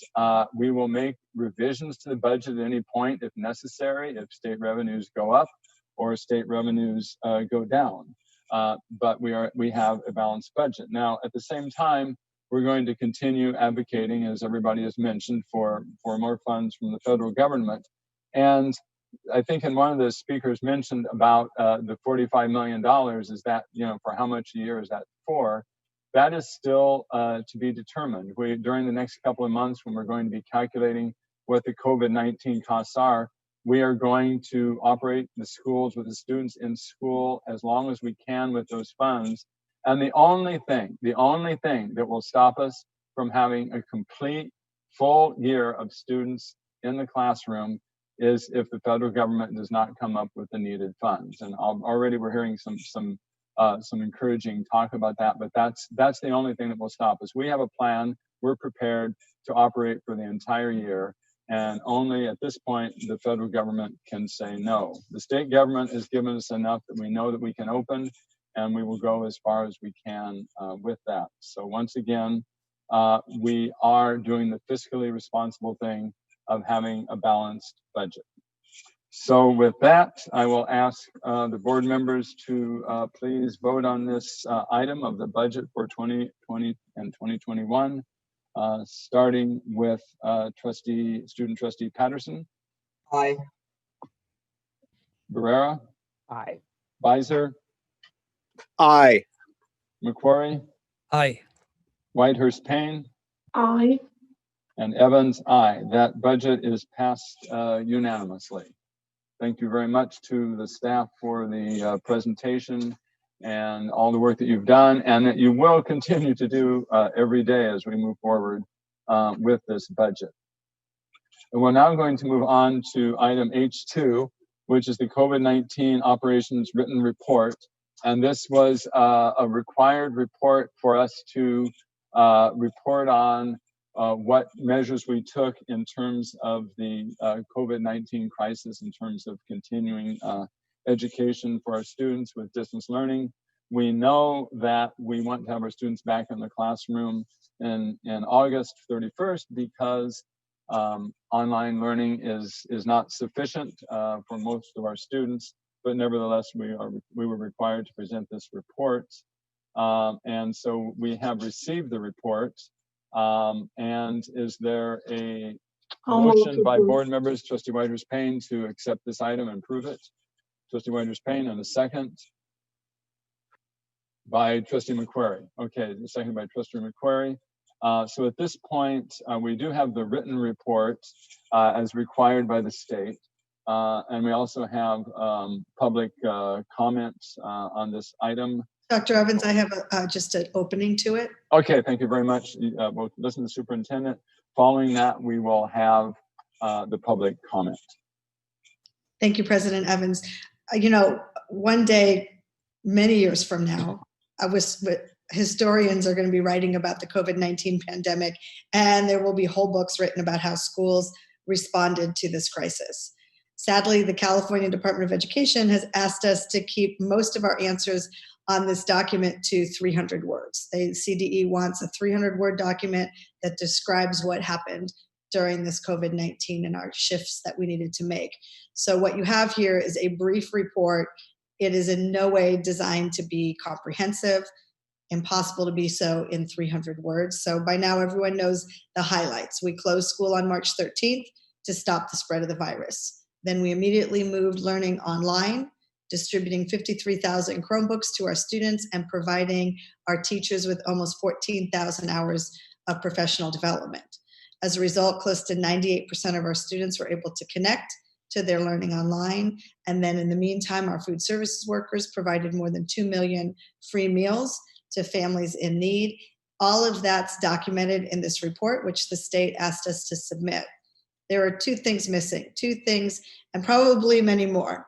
First, the numbers can never do justice to the amount of hard work and heart of our educators, our administrators, our support staff, families, that everyone put into this effort, the frontline heroes of the COVID-19 pandemic. And second, despite all of those efforts, we know we must do even better for the fall. If the opinion poll I shared at the start of this meeting is any indication, some 40% of our students will get some or all of their learning online next year. We will raise the bar on instruction and provide an active, engaging learning experience for all of our students, no matter what their environment is. I know the team is working hard on that, and they are informed by the findings in this report. It's a useful look back, even as we begin to look forward as a district. Thank you, Dr. Evans. Thank you. We will now go to public comment on this item, and we will read as many as we can in the order received within the time limit. Okay, we're gonna try again, see if I can be heard. Okay, I'm good to go. We have received 17 public testimony requests on item H2. The first is from Sherry Schnell. As a parent of 2 students attending San Diego Unified, I assure you that the distance learning during COVID was an unmitigated disaster. For many weeks, there was no engagement or instruction at all by my daughter's teachers, no inspiration, no inclusive learning opportunities, radio silence. After weeks of nothing, a few teachers belatedly showed up in a limited way. Most teachers did not partner with my children or family in any meaningful way. The next comment is from Moira Albritton. This report is staggeringly myopic and patently incomplete. For the vast majority of students with disabilities, distance learning was not inclusive. Students with disabilities, depending on school calendar, went either 6 weeks or 8 weeks without instruction. Many families developed routines that did not include San Diego Unified during this interval, which made it difficult to engage once the district was ready. Once resumed, students with disabilities received a fraction of services listed on their IEPs. Extended school year has thus far not inspired confidence that San Diego Unified has been able to incorporate lessons learned into serving students with moderate to severe disabilities in a remote learning model. Parents as Partners task force was overwhelmingly stacked with teachers and administrators, which limited the time that parents could speak. Understandably, the staff's vision dominated the conversational oxygen with only 1 or 2 parents invited. Food services and technology distribution were bright spots. The next comment is from Tamara Hurley. Reading the district's flattering beliefs around distance learning in its COVID-19 operations report was shocking. Is this something that the superintendent's office concocted to make what everyone knows was a disappointing loss of instruction and learning sound better? Or did the district just ignore the feedback they received from parents about the many ways that distance learning failed? I believe this report is evidence that both are true. The district routinely distorts facts with rosy narratives to make itself look better. And district leaders do not listen when parents speak on behalf of their children, nor do they value what parents have to say, even when parents have been forced to become co-educators of their children. If you don't stop the pretense and actually listen to many parents to collect best practices around distance learning, the children in San Diego Unified will suffer a lifetime of damage. The next comment is from Sandra Beaver. While San Diego Unified moved to distance learning in spring 2020, it did not deliver distance learning ably or equitably across all subjects and grade levels. The district did nothing to differentiate learning for students with specified learning needs like my child. The delivery was mixed at best, with some classrooms having engagement and continued learning, while others were stagnant with next to zero engagement or process. San Diego Unified claims that families truly partner with educators, but does not explain how they measure this claim. From our family's experience, again, this claim is mixed at best. San Diego Unified claims that the distance learning experiences build agency, connection, and compassion, again with no explanation or way to measure these claims. These are nice words, but empty, meaningless words. There is no clear map for how students are meeting California standards via this delivery model. The next comment is from Sharon Miller. The Board of Education must demand accuracy and accountability from district leadership.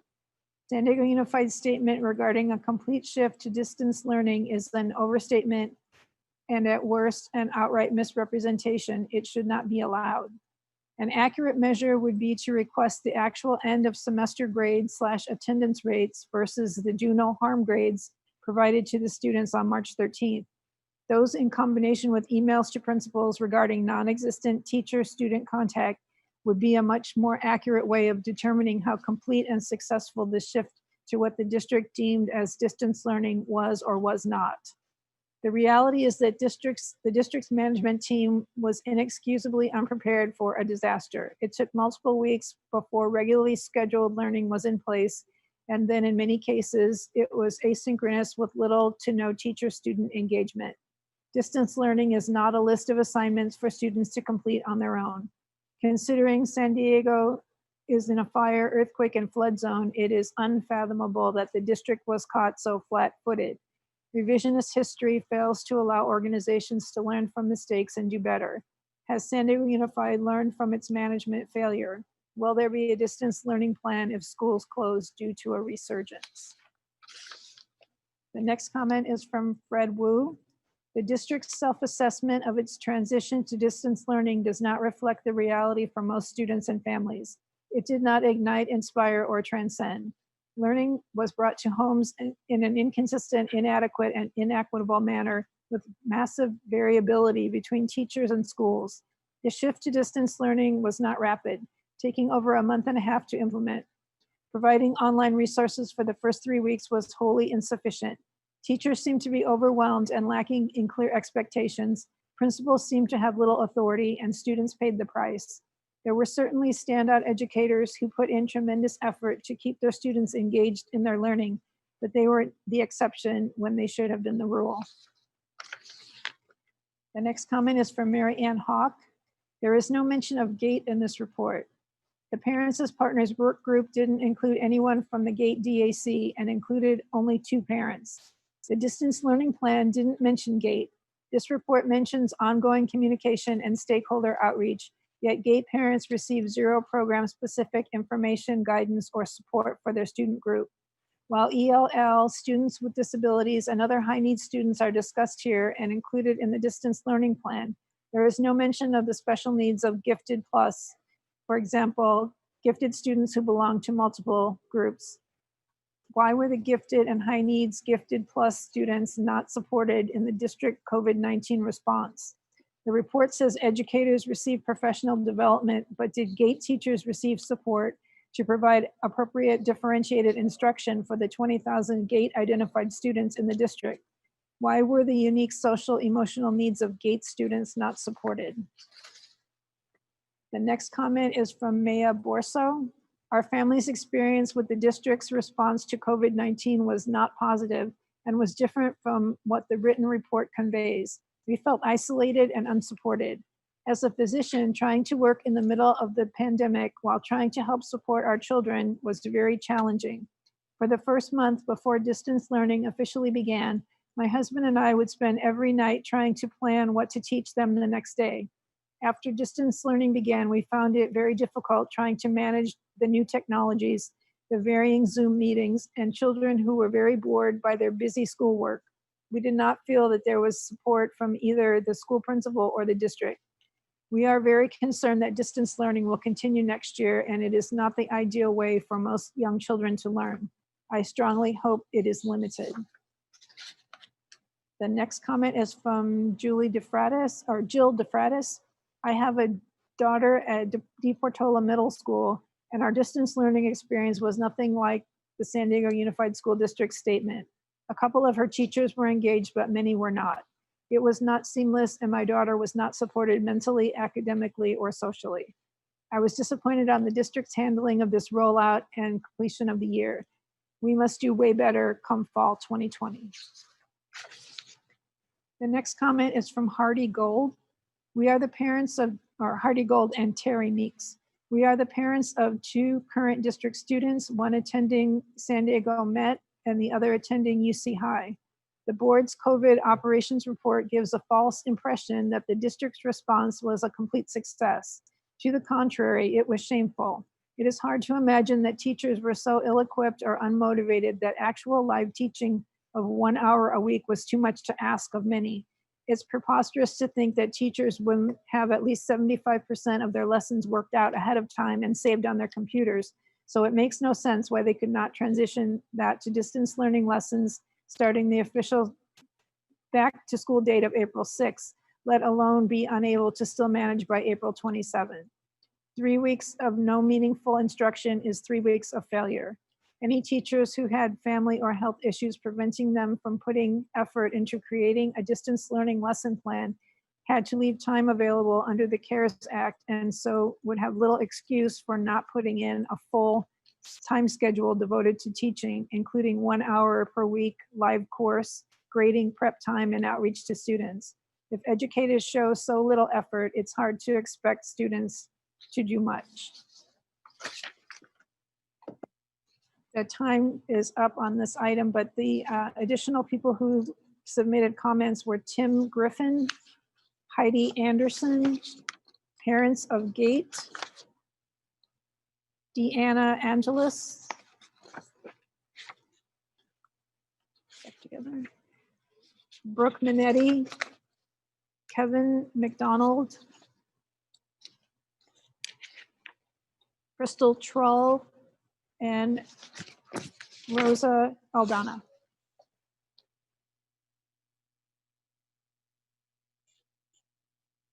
Thank you for the public comment. So we're called on. The motion is to approve this report, which is required by the state.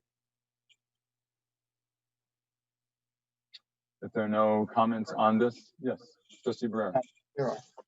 Thank you, President Evans. So I think there are 4 points that are abundantly clear coming out of this experience. Number 1 is that the effort that people throughout our district, starting with our students, parents, instructional staff, the staff that were providing meals every day, the staff that were providing technology access, and the work of the administration and the planning team was extraordinary in terms of the effort, and as we've talked about, the si se puede attitude.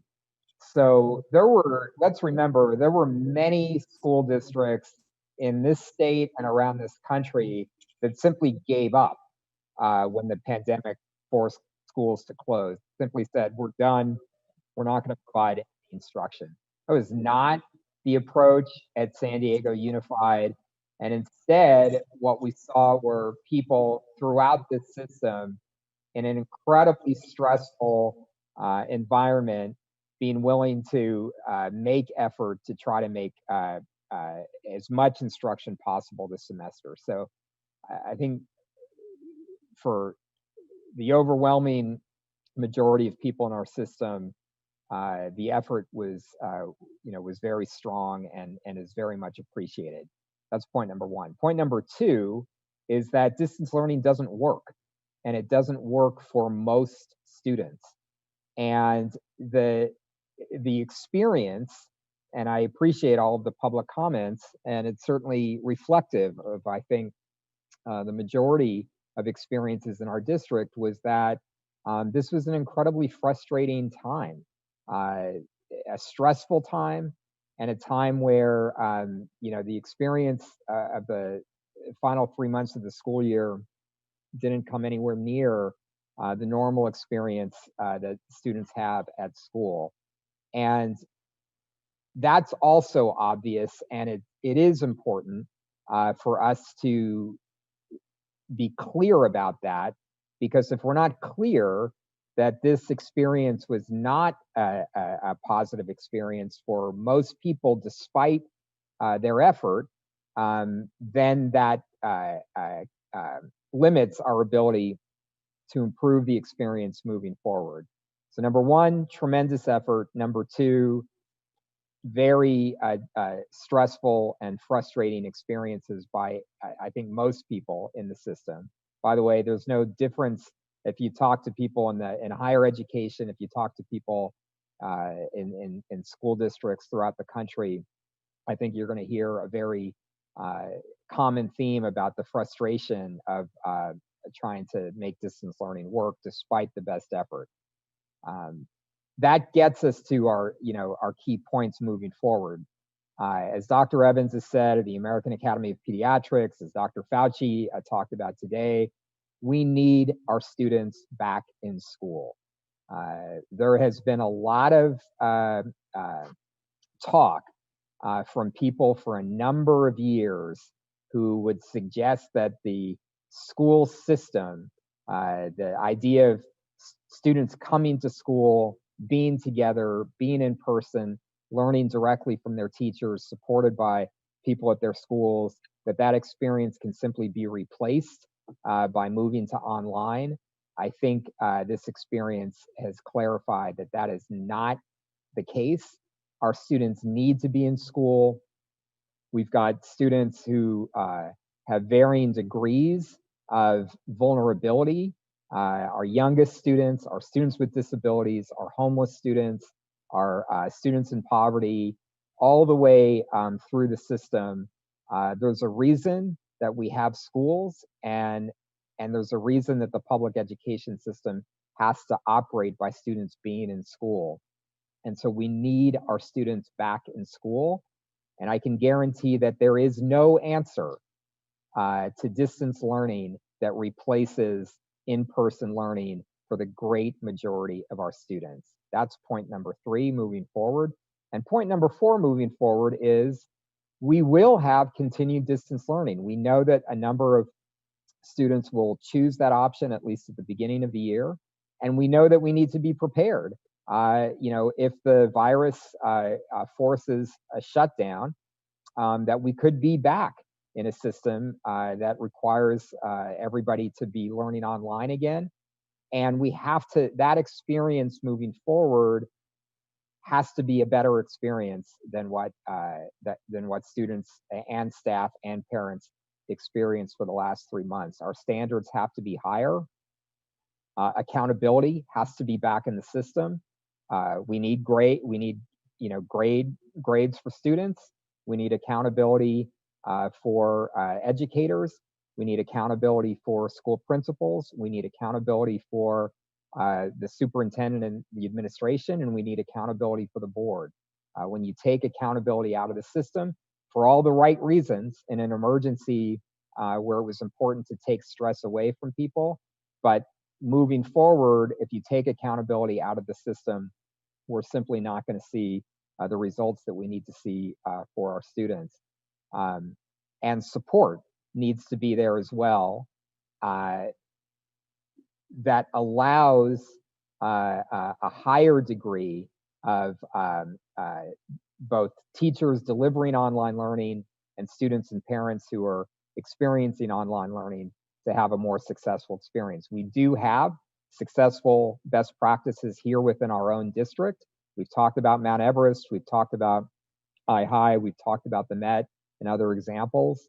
There are certainly best practices around the country, but we know that those practices require an extremely high level of capacity for both the people delivering online learning and for students taking part in online learning. So we need to see a much higher level of quality in the online learning that we provide in the fall. And we, of course, need to be prepared that we may need to go to a system of online learning for all students at some point if the public health crisis demands it. So number 1, thank you for the effort to everybody who did go the extra mile.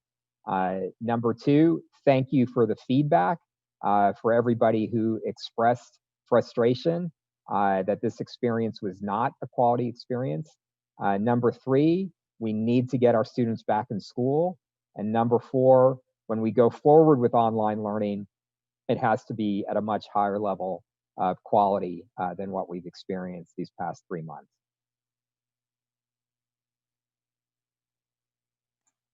Thank you, Trustee Barrera. Any other comments by board members at this point? Trustee McQuarrie. Trustee McQuarrie. Got it. Yeah. So yeah, definitely want to support everything that Trustee Barrera has already mentioned. And I got a question about the report itself, and then comments about moving forward. The report itself talks about our experience with English learners, low income and foster students, but it does not ask us about special ed. And why were special ed left out of this report? Trustee McQuarrie, this was something the CDE put together because in lieu of the traditional end of the year LCAP, they wanted there to just be a report, and they gave us a template, kept it short, like I said, to a limit. And I guess we would maybe need to ask CDE how they decided what was going to be in it and what they decided to include. We followed the template, and I think they wanted an overall state response to collect at the state level. What did schools do during distance learning during the school closures to make sure education continued and to make sure nutrition continued. And they put this template together for us. Right. So I guess hopefully this is not the only report that we produce. So what is the plan going forward for gathering hard data regarding the implementation process and the student outcomes as a result of our distant learning experience? I think that's similar to what your colleague, Trustee Barrera, just said, that accountability matters in our system. It has always mattered. It will always matter. There will be the LCAP will be back online. I believe that it's going to be in September now. The next LCAP will be due. We're used to doing our work with the LCAP constraints, and the reporting requirements for the LCAP matter. Our state is committed to a local control accountability plan that uses metrics, both how do you assign your dollars and how do you have metrics to go with those dollars. And we see that being something that comes back online in the near future. I think the state's looking for that in September. Right. It's my understanding as well that the LCAP will be due in September, which also requires community, school, parent, stakeholder input. So maybe that's where it gets developed. So our students need to be back in school, and we also need to be prepared for another shutdown. So I think it's a matter of ensuring that all of our teachers are prepared for for the potential of another infestation, a COVID flare-up. And so all students, all classes, all teachers need to be well-trained, highly skilled in running distance learning. We need a higher quality distance learning program, and we need to ensure that we're prepared and ready to shift to distance learning in the future. Thank you, Trustee McQuarrie. Trustee Whitehurst-Payne. I want to thank folks for those comments, and I'm sure that if we extrapolated even more data, we would come up with similar comments. And I just want to thank them for that. But I also want us to give a balanced picture here and to think about when we talk about transparency. We talk about the negatives, but we also need to balance it out with the positives.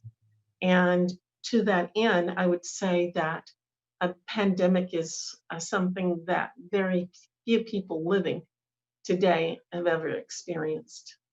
It was an anomaly that came out of nowhere that really surprised all of us. And so there were no plans and preparations. But to that end, for example, if we were talking about school shootings, we've had enough. We have plans ad nauseum. We know what to do and how to do it, and we address them. But we need to be realistic to recognize that things will occur that we've not had any experience with so far. But when I say given the opposite side of the coin, we need to look at the fact that 98, if I'm right here, Superintendent, 97.8% of our students actually logged on once, used technology, in other words.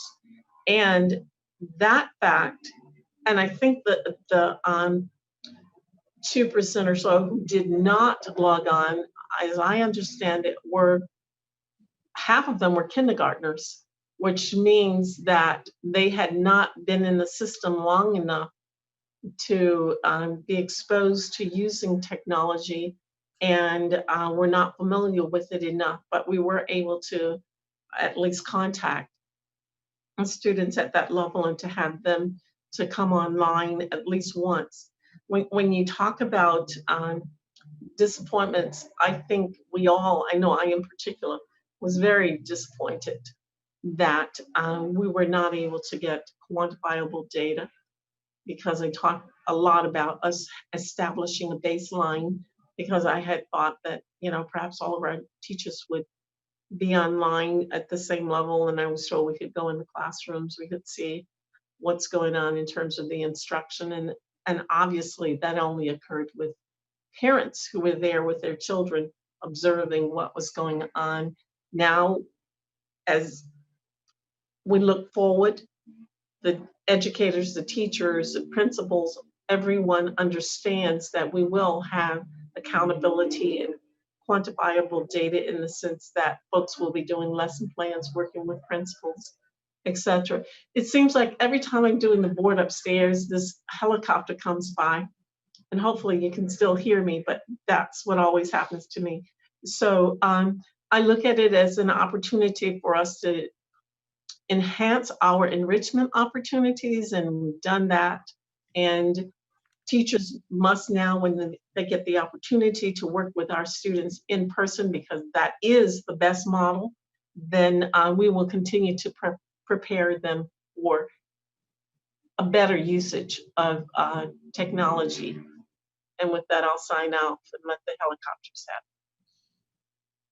Thank you, Trustee Whitehurst Payne. Yeah. Any other comments? Trustee Dr. Evans, Patterson? Yes. I needed to correct something. I want to say thank you to Mr. Rohde, who corrected me. I used the wrong term when I talked about the LCAP. Going forward, the CDE is not actually calling the new plan an LCAP. I'm referring to Dr. Mike's question a few minutes ago. It's not the same. It is going to be very different. They're calling it the Learning Continuity Plan, and they'll be leaving out attendance. So there's a lot of changes to it, but accountability is still built into that. So I just wanted to correct and make sure I was using the correct term. And also in terms of students logging in at least once, that not only was there a login, it was also participation, where the teachers were taking care of ensuring not just logging in, but taking attendance daily. Thank you. Trustee Patterson. Thank you. So I look at this report and I see it, and what I don't see, or when I look at those questions, I don't think when somebody reading it is supposed to see a list of some things we failed at or something like that. That's not the aim of what this is about. And I think that's something that might be confusing to a lot of people, that we recognize that there were failures to this. And I saw that. And 7 months ago, if this were to have happened and I wasn't sitting on this board, I think I would have been in the same situation. And I would have said the same words: the district did so bad, the district failed, the district this, the district that. But now that I've been on this board for a little bit of time, and I've begun to see the work that is put in and the detail and the effort that is put forth to ensure the continuity of learning, I really think I have a completely different perspective. The idea that we put together 3 weeks of instruction in about a 4-day period that included 2 days that were a weekend, and we put together all of that, a full website for instruction, that's insane. The idea that we partnered with KPBS so quickly so we could provide hours upon hours of instruction for every single grade level, that's insane. And these are things that our school district did that were unparalleled. And I'm going to be honest, it actually does upset me. I understand the concern, but it upsets me a little bit to see some of these things when I just see everything that we've done to create a situation. And as I said, we recognize that there were failures of this. And if you're looking for someone to blame, I'm sorry. I'm sorry that we didn't reach every single student, but we sure tried. And we sure worked to create agreements so that we could reach every single student. We worked to create agreements to where students wouldn't be penalized, but would have the ability to learn. And we worked with teachers to provide them an environment to where they could teach, while also recognizing that they have their own issues to face in a global crisis. Because as the superintendent continues to say, this global crisis requires a global response. And this is something that our entire world is having to grapple with. And we're going to continue to work hard to provide a high quality public education. And yes, there were difficulties in the last 2 months of this education, but we are going to continue to work to fix them. And I want every parent and every student to know that we have and always will be committed to your child's education. And while you may not have gotten the optimal experience, we are going to continue to try and get you there. And that's the thing that I think needs to be remembered. Thank you. Thank you. Any other comments?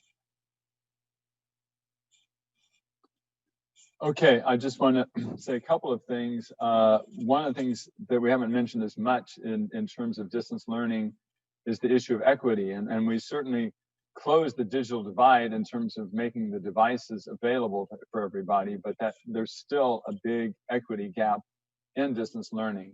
Not everybody has a parent who can stay home and do their work from home. Many workers and essential workers and people in service industries and so forth still required to go to work. Parents at home have varying levels of education and training, language differences in terms of coming from other places. So what happens with distance learning is it actually, when it's done this broadly, it actually increases and exacerbates the achievement gap between different groups of students. And you know, there was even an article in the New York Times, the Washington Post, that did some measuring of the learning in a particular district, and they showed what the gap was for students in low-income neighborhoods. You know, that lost over half, and in middle-income neighborhoods lost about a third, and in upper-income neighborhoods who didn't really lose that much. So there's a big disparity there, which is why we were very hesitant to continue on with distance learning. When the governor issued his budget in May, and there were going to be cuts and just absolutely no money to do anything, we were looking at the possibility of having distance learning for the entire year, which was just completely unacceptable, but we didn't have the money to do anything else. As we started investigating different possibilities and we got more money, we looked at the possibility of having mostly distance learning with a little bit of on campus. And even that costs more money than what we had in terms of the logistics for the COVID-19 safety requirements, which is why we decided it was better to start off the year with every student in class getting to know their teacher, with certainly possible future shutdowns from time to time, but that the students needed to get into class and meet their teachers and begin learning, because the students coming back on August 31st will have been away from school almost 6 months. And we talked about the summer slide and how that affects particular groups of students. Now we're talking about essentially a 6-month slide. So that is why we decided to move forward with this option and plan for students being in the classroom. And I know a lot of districts around the country are still sort of deer in the headlights, trying to figure out what to do without the money to do it, and can't decide what to do. We've decided we're moving forward with the plan, and we'll go as far as we can, and only the federal government can stop us at this point from doing it all year long. So anyway, this is action on submitting this required state report. And we have one more comment from Dr. Whitehurst-Payne. Thank you for that comment about dealing with the learning loss. The CEO of the DEEP program and the Elementary Institute of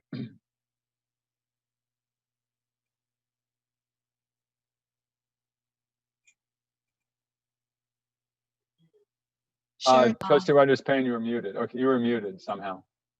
I got muted because my phone rang. But we're working on a program to help students in the Lincoln cluster this summer because of the learning loss piece. And we know that that's a big thing right now, a big issue. So the Elementary Institute is doing some extra work along with the Diamond Educational Equity Program to try to help students in that community where we know that we have significant learning losses there. Thank you for that. And I'll vote yes. Thank you. Okay, so we're going to go to the vote. I've already recorded Trustee Whitehurst-Payne as a yes. Trustee Patterson? Aye. Barrera? Aye. Weiser? Aye. McQuarrie? Aye. And Evans, aye. So that passes 5-0 along with our student board member to approve that report. We will now move on to item H3, which is the resolution, the matter of authorizing the issuance and negotiated sale of Proposition Z bonds and Proposition YY bonds for our school construction program. Is there a motion on this item? So moved. Okay, moved by trustee Whitehurst-Payne, seconded by trustee Barrera. Okay, and third by trustee Patterson. Okay, so we have a motion and a second on that item. This is what we're very familiar with in terms of when we sell bonds, so we can continue with the construction program that we have. And so are there any questions or comments from board members before we vote on this item? Okay, this is pretty routine what we've been doing with our successful construction program. If not, then we will vote on this item. Trustee Patterson? Aye. Barrera? Aye. Beiser? Aye. McQuarrie? Aye. Whitehurst-Payne? Aye. And Evans, aye. Okay, that passes 5-0, along with our student board member approving the authorization of the issuance and negotiating sale of those bonds for propositions Z and YY. We will now move on to the next action item, which is what was mentioned earlier, the resolution authorizing the issuance of sale of 2020-2021 tax and revenue anticipation notes, not to exceed $280 million. This is the short-term loan that we talked about that evens out our cash flow, particularly as the state delays defers some of the payments over time. Are there any comments or questions on, but first of all, is there a motion on this item? Moved by trustee Barrera. Second. Seconded by trustee Whitehurst-Payne. Any questions or comments on this trans note that we do every year because of our uneven receipt of money? I don't see, or yes, trustee McQuarrie. Just a brief comment. In the past, when we do our trans, we benefit because of the sound financial footing we've placed this district, that we have the highest bond rating that we can possibly have. And we've been managing our budget extremely well. And our investors know that. And because of that, we can use more of that, the funding, less of the funding goes to the interest, more of the funding goes to the principal. And just want to thank staff and our business department for the excellent work that they've been doing. Yes, and as you said, another example of where we pay very close attention to being fiscally responsible within the means we are provided. Okay, if there are no, yes. Dr. Evans, I'd just like to say thank you to our financial advisor, Mark Young. He's with us tonight in case you had any questions. Mark, I didn't think you necessarily wanted to say anything, but I just wanted to introduce you and thank you for joining us tonight in case the board members had any questions. And we appreciate your longstanding service to our district. Yes, I saw Mr. Young at the center of the screen and knew that he is there and available for any questions. I think we've seen how successful this program has been, so there are not a lot of questions about it at this point in time. Thank you. Okay, so at this point we will vote. Trustee Patterson? Aye. Barrera? Aye. Beiser? Aye. McQuarrie? Aye. Whitehurst-Payne? Aye. And Evans, aye. So therefore, we will continue with our great school facilities and construction program. And one is special thanks for Mark Young sitting here and traveling so far to be here with us at this meeting tonight. It's a little easier than having to jump on a plane like you usually have to do. Thank you. Okay, thank you. Okay, now we will go on to the next item on the agenda, which is the public hearing on the 2020-2021 annual service and budget plan for special education. We do not have a staff presentation on this item. We have been presented with that plan. Is there a motion on this item? So moved by trustee Barrera and seconded by trustee Patterson. And any comments or questions on this? First of all, are there public comments on this item? I forgot to mention that. Let's go to the public comment. Yes, we have two public comment requests on this item. The first is from Amy Redding, current CAC member and past vice chair of the CAC. Increases in employee compensation is not maintenance of effort.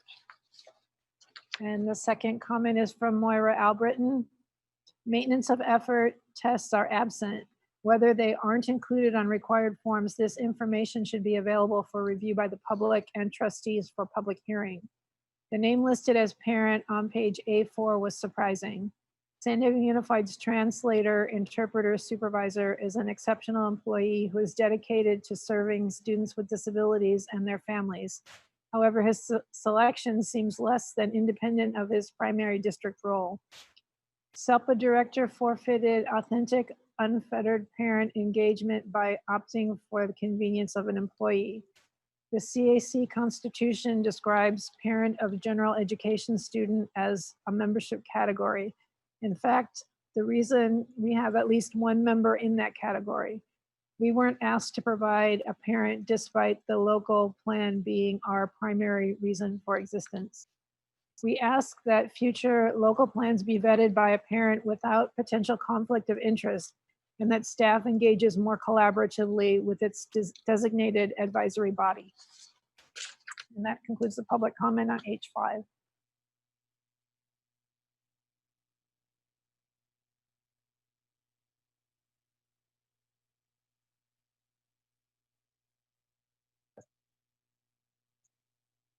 Okay. I've been muted and unmuted. Thank you, Ms. Stoltz, for reading those public comments. We have the motion and second on the floor. Are there any additional or any public comment, excuse me, board member comments on this item? Okay, this is basically to approve this report. If there are no further comments, I will ask for the votes. I'm going to try to, first of all, Trustee Patterson. Aye. Okay, I'm just going to try to go in reverse alphabetical order, but the student member is supposed to vote first. So now I'll go to Dr. Whitehurst Payne.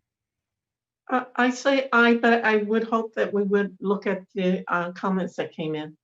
Yes, thank you. And Dr. McQuarrie? Aye. Okay, and Trustee Visor? Aye. And Vice President Barrera? Aye. And Evans, aye. Okay, so we have approved that report. We will now move to the superintendent's consent agenda. There are several items that have been previously withdrawn for staff, by staff, which are I3, I5, I6, I7, I12, and I40. And we haven't had any items pulled in advance by members of the board, correct? And do we have any public speakers on any of these items, Ms. Stoltz? We do not. Okay, Trustee Whitehurst Payne moved for approval, and second? I'll second. Didn't we already? No, okay, I don't think so. Okay, that's seconded by Trustee Barrera. There's no items pulled, no public comment on these items. So therefore we will move forward. Can I just add one thing quickly? Yes. Yeah, specifically in the ICC recommendations, just looking at them earlier, I think it is very exciting to talk about looking at what's being added to Crawford and talking about American government and public service, but focused on journey for justice in America. And I think as we talk about really recentering our education system to one that includes a broad coalition of supporters, this is a great example of current district progress. Something, I mean, not ethnic studies, but discussing really reapproaching how we study American history. And I love to see that. So great job to the ICC. And I look forward to see how that works at Crawford. Great, thank you for that comment and noticing that course. That's great. I do have one correction just to make it clear. Item I-28 was actually withdrawn by staff yesterday after the agenda went public. Okay, so also I-28 is, and so the motion is on the remaining items that were not pulled by staff. So at this point, we will vote. Trustee Patterson, Aye. Barrera, Aye. Beiser, Aye. McQuarrie, Aye. and Whitehurst Payne, Right. and Evans, aye. Okay, that passes 5-0 along with our student board member in agreement. And now at this part of the meeting, we go to non-agenda public testimony. And I will ask Ms. Stoltz to please read about these items that are not on today's agenda. Yes, we have 10 requests for public testimony on non-agenda items. The first is from Carl Warkentine.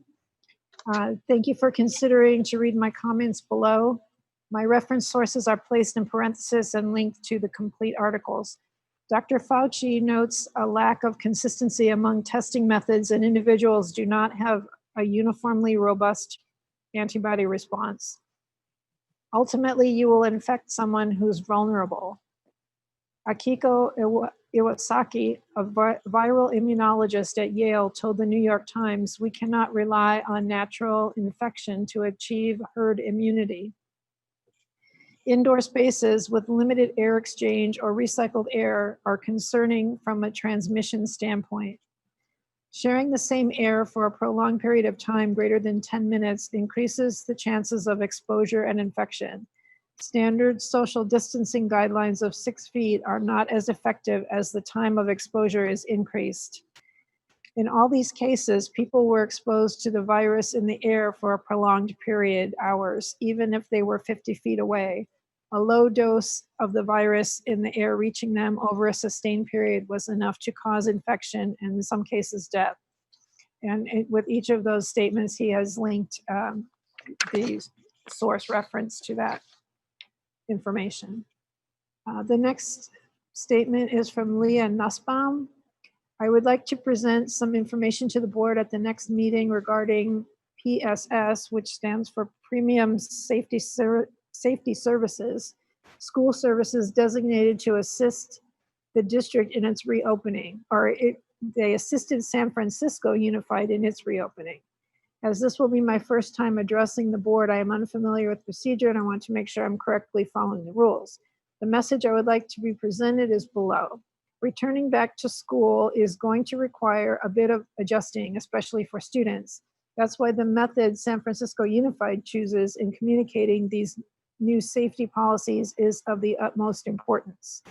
PSS's Back to School program is centered around providing students with all of the safety information they will need before returning to school. Our Back to School program provides an animated course to students that explains COVID-19, how to adjust to the new normal, social distancing, face coverings, and personal hygiene, all in an interactive game setting. It includes real school setting examples, complete with reviews, knowledge checks, and a certificate of completion to ensure students understand the material. Finally, our framework allows for any customization a school would require in terms of including school or district-specific information. The next comment is from Christy Littlemore. Please see attached parent presentation for students with IEPs and 504 plans. During the spring distance learning sessions, students with IEPs lacked the appropriate support. However, no one knew this shutdown was coming in spring. We can be more prepared for the fall. Our parent group is requesting implementation of an online learning platform and deeper social emotional learning curriculum to respond to higher levels of current anxiety and stress in our school community. Yale Center for Emotional Intelligence is currently training online. These are 2 items we are requesting. I hope you will read over our full presentation as our students with IEPs and 504s need support during this uncertain time. And there is a multi-page PowerPoint attached to the item. The next comments are regarding Gompers Secondary School. From Valerie Campos. Today I'm speaking before you because I am troubled as to how my students will be impacted by GPA's decision to lay off 29 of 67 teachers. During COVID, our students were taught by non-credentialed staff and they did not receive the support that they needed. Now I have serious concerns as to how GPA will meet the needs of their students with even less students. I wonder if their solution is to continue meeting their educational needs with classified staff. At one point, they claimed layoffs were necessary to remain fiscally solvent. We are and have been the only charter school in San Diego who is facing budget cuts. Why? And why haven't these cuts been rescinded now that schools will be fully funded? We are one school. Imagine how the increase in teacher to student ratio will affect our students, how it will impact their learning and affect our ability to return to school. Our kids deserve better. The next comment is from Laura A. Many of us have heard over the last few weeks that GPA needed to make budget cuts in order to maintain the school afloat for the next 3 years. However, right before they focused their budget cuts on 29 of their 67 teachers, they approved a biweekly pay raise for classified staff of $200. To me, this does not sound like an organization who is afraid that they don't have the funds to stay afloat. Instead, let me tell you why they laid off their teachers. GPA took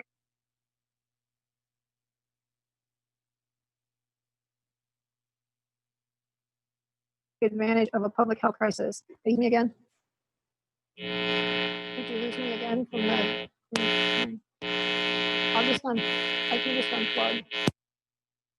I can just unplug. It's okay now. Okay, I just unplugged. I'm sorry. This was the comment from Laura A. To me, this does not sound like an organization who is afraid that they don't have the funds to stay afloat. Instead, let me tell you why they laid off their teachers. GPA took advantage of a public health crisis. They used it as a cover to reduce their credentialed staff at GPA, so when a decertification election happened at GPA, the few teachers against the union who profit off a system of favoritism could vote out the union.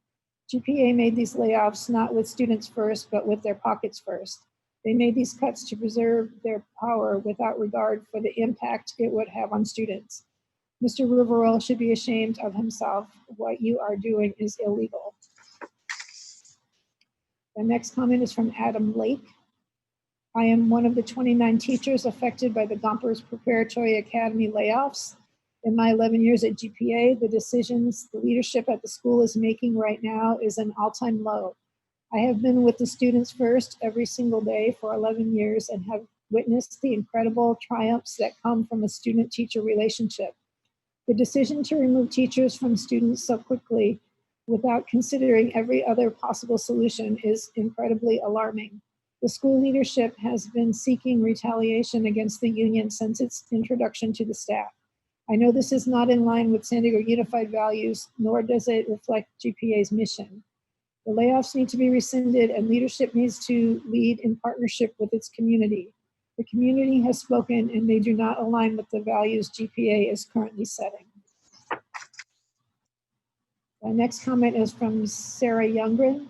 I found out I was laid off June 1st, 2020. That night I cried. I had worked really hard the past year and felt like I didn't deserve it.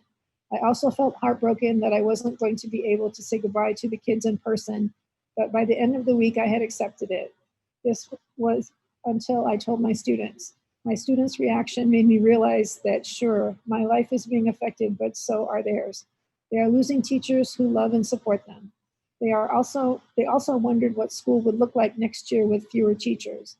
I wish I could tell them, but I don't know what next year will be like. That is what truly breaks my heart. I want to be sure that they will feel supported in their education and well-being because they deserve that. The next comment is from Azucena Garcia.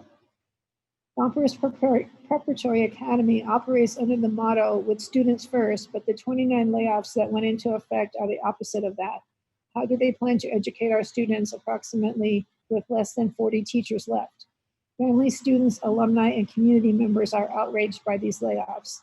and many families have chosen to leave GPA because they lost too many of their beloved teachers. For many of our students, GPA is a safe haven because of the teachers they love, the trust they build, and the support they receive from them. The school received $2.7 million in aid, has a 30% reserve, and there will be no state budget cuts to education. I urge GPA to bring back our teachers and truly put students first. And the final comment on GPA is from Kelly Young. Please step in and help Gompers Preparatory Academy. Over the years, teachers have felt voiceless and mistreated. As a new teacher, I have witnessed this dissent require teachers to choose sides and affect the emotional stability of the students and teachers. Something is out of hand. More oversight is needed. 29 laid off teachers is extreme and a disservice to the community. Please help GPA service students best by bringing back experienced teachers. This school also needs an external, independent, anonymous survey about what is really happening. People are afraid to talk. Best practices as both a teacher and a school are reflective practices. If everything was going smoothly, why would GPA be having these issues? And then the final comment on non-agenda items was submitted by Morgan Clark. Hello, I am a teacher in San Diego, and I am requesting the district vote to remove police presence from all school campuses. Both the Minneapolis School District and the Madison School Board have terminated their contract with the Minneapolis Police Department this month. San Diego Unified needs to do the same. Police presence on school campuses leads to more punitive actions against Black and brown students that contribute to the school to prison pipeline. Police presence makes our students feel less safe and welcome and tarnishes relationships between staff and students. It leads to over-policing and ruins students' lives before they can even begin, while providing zero benefit to our campuses. Research has shown that police presence on school campuses does not make them safer. In fact, it has been linked to worse student outcomes, especially for students of color. San Diego Unified needs to reject police presence in schools so that educational funds can instead be used for more psychologists, counselors, and social workers. Each teacher, counselor, and administrator should be meaningfully trained in restorative justice techniques instead of just being required to attend a 2-hour seminar. I did my student teaching at one of the poorest schools in the district, and the police and military presence on that campus was appalling. The military prey on poor students of color in schools like mine, often outright lying to them to get them to sign contracts. Police are often called for unnecessary nonviolent offenses, which can affect a student's life permanently. This is a small thing that can have extremely large benefits for students, not to mention freeing up funds for more social and mental health services, remove police from schools, and improve students' lives. And that is the end of non-agenda comment. Okay, thank you for those public comments. At this point, we are going to adjourn our meeting, and the next regular meeting will be held on Tuesday, July 14th, 2020. Good night, everybody. July 16th. Oh, no, 14th. You're right. Okay, July 14th, 2 weeks from today. Okay, so.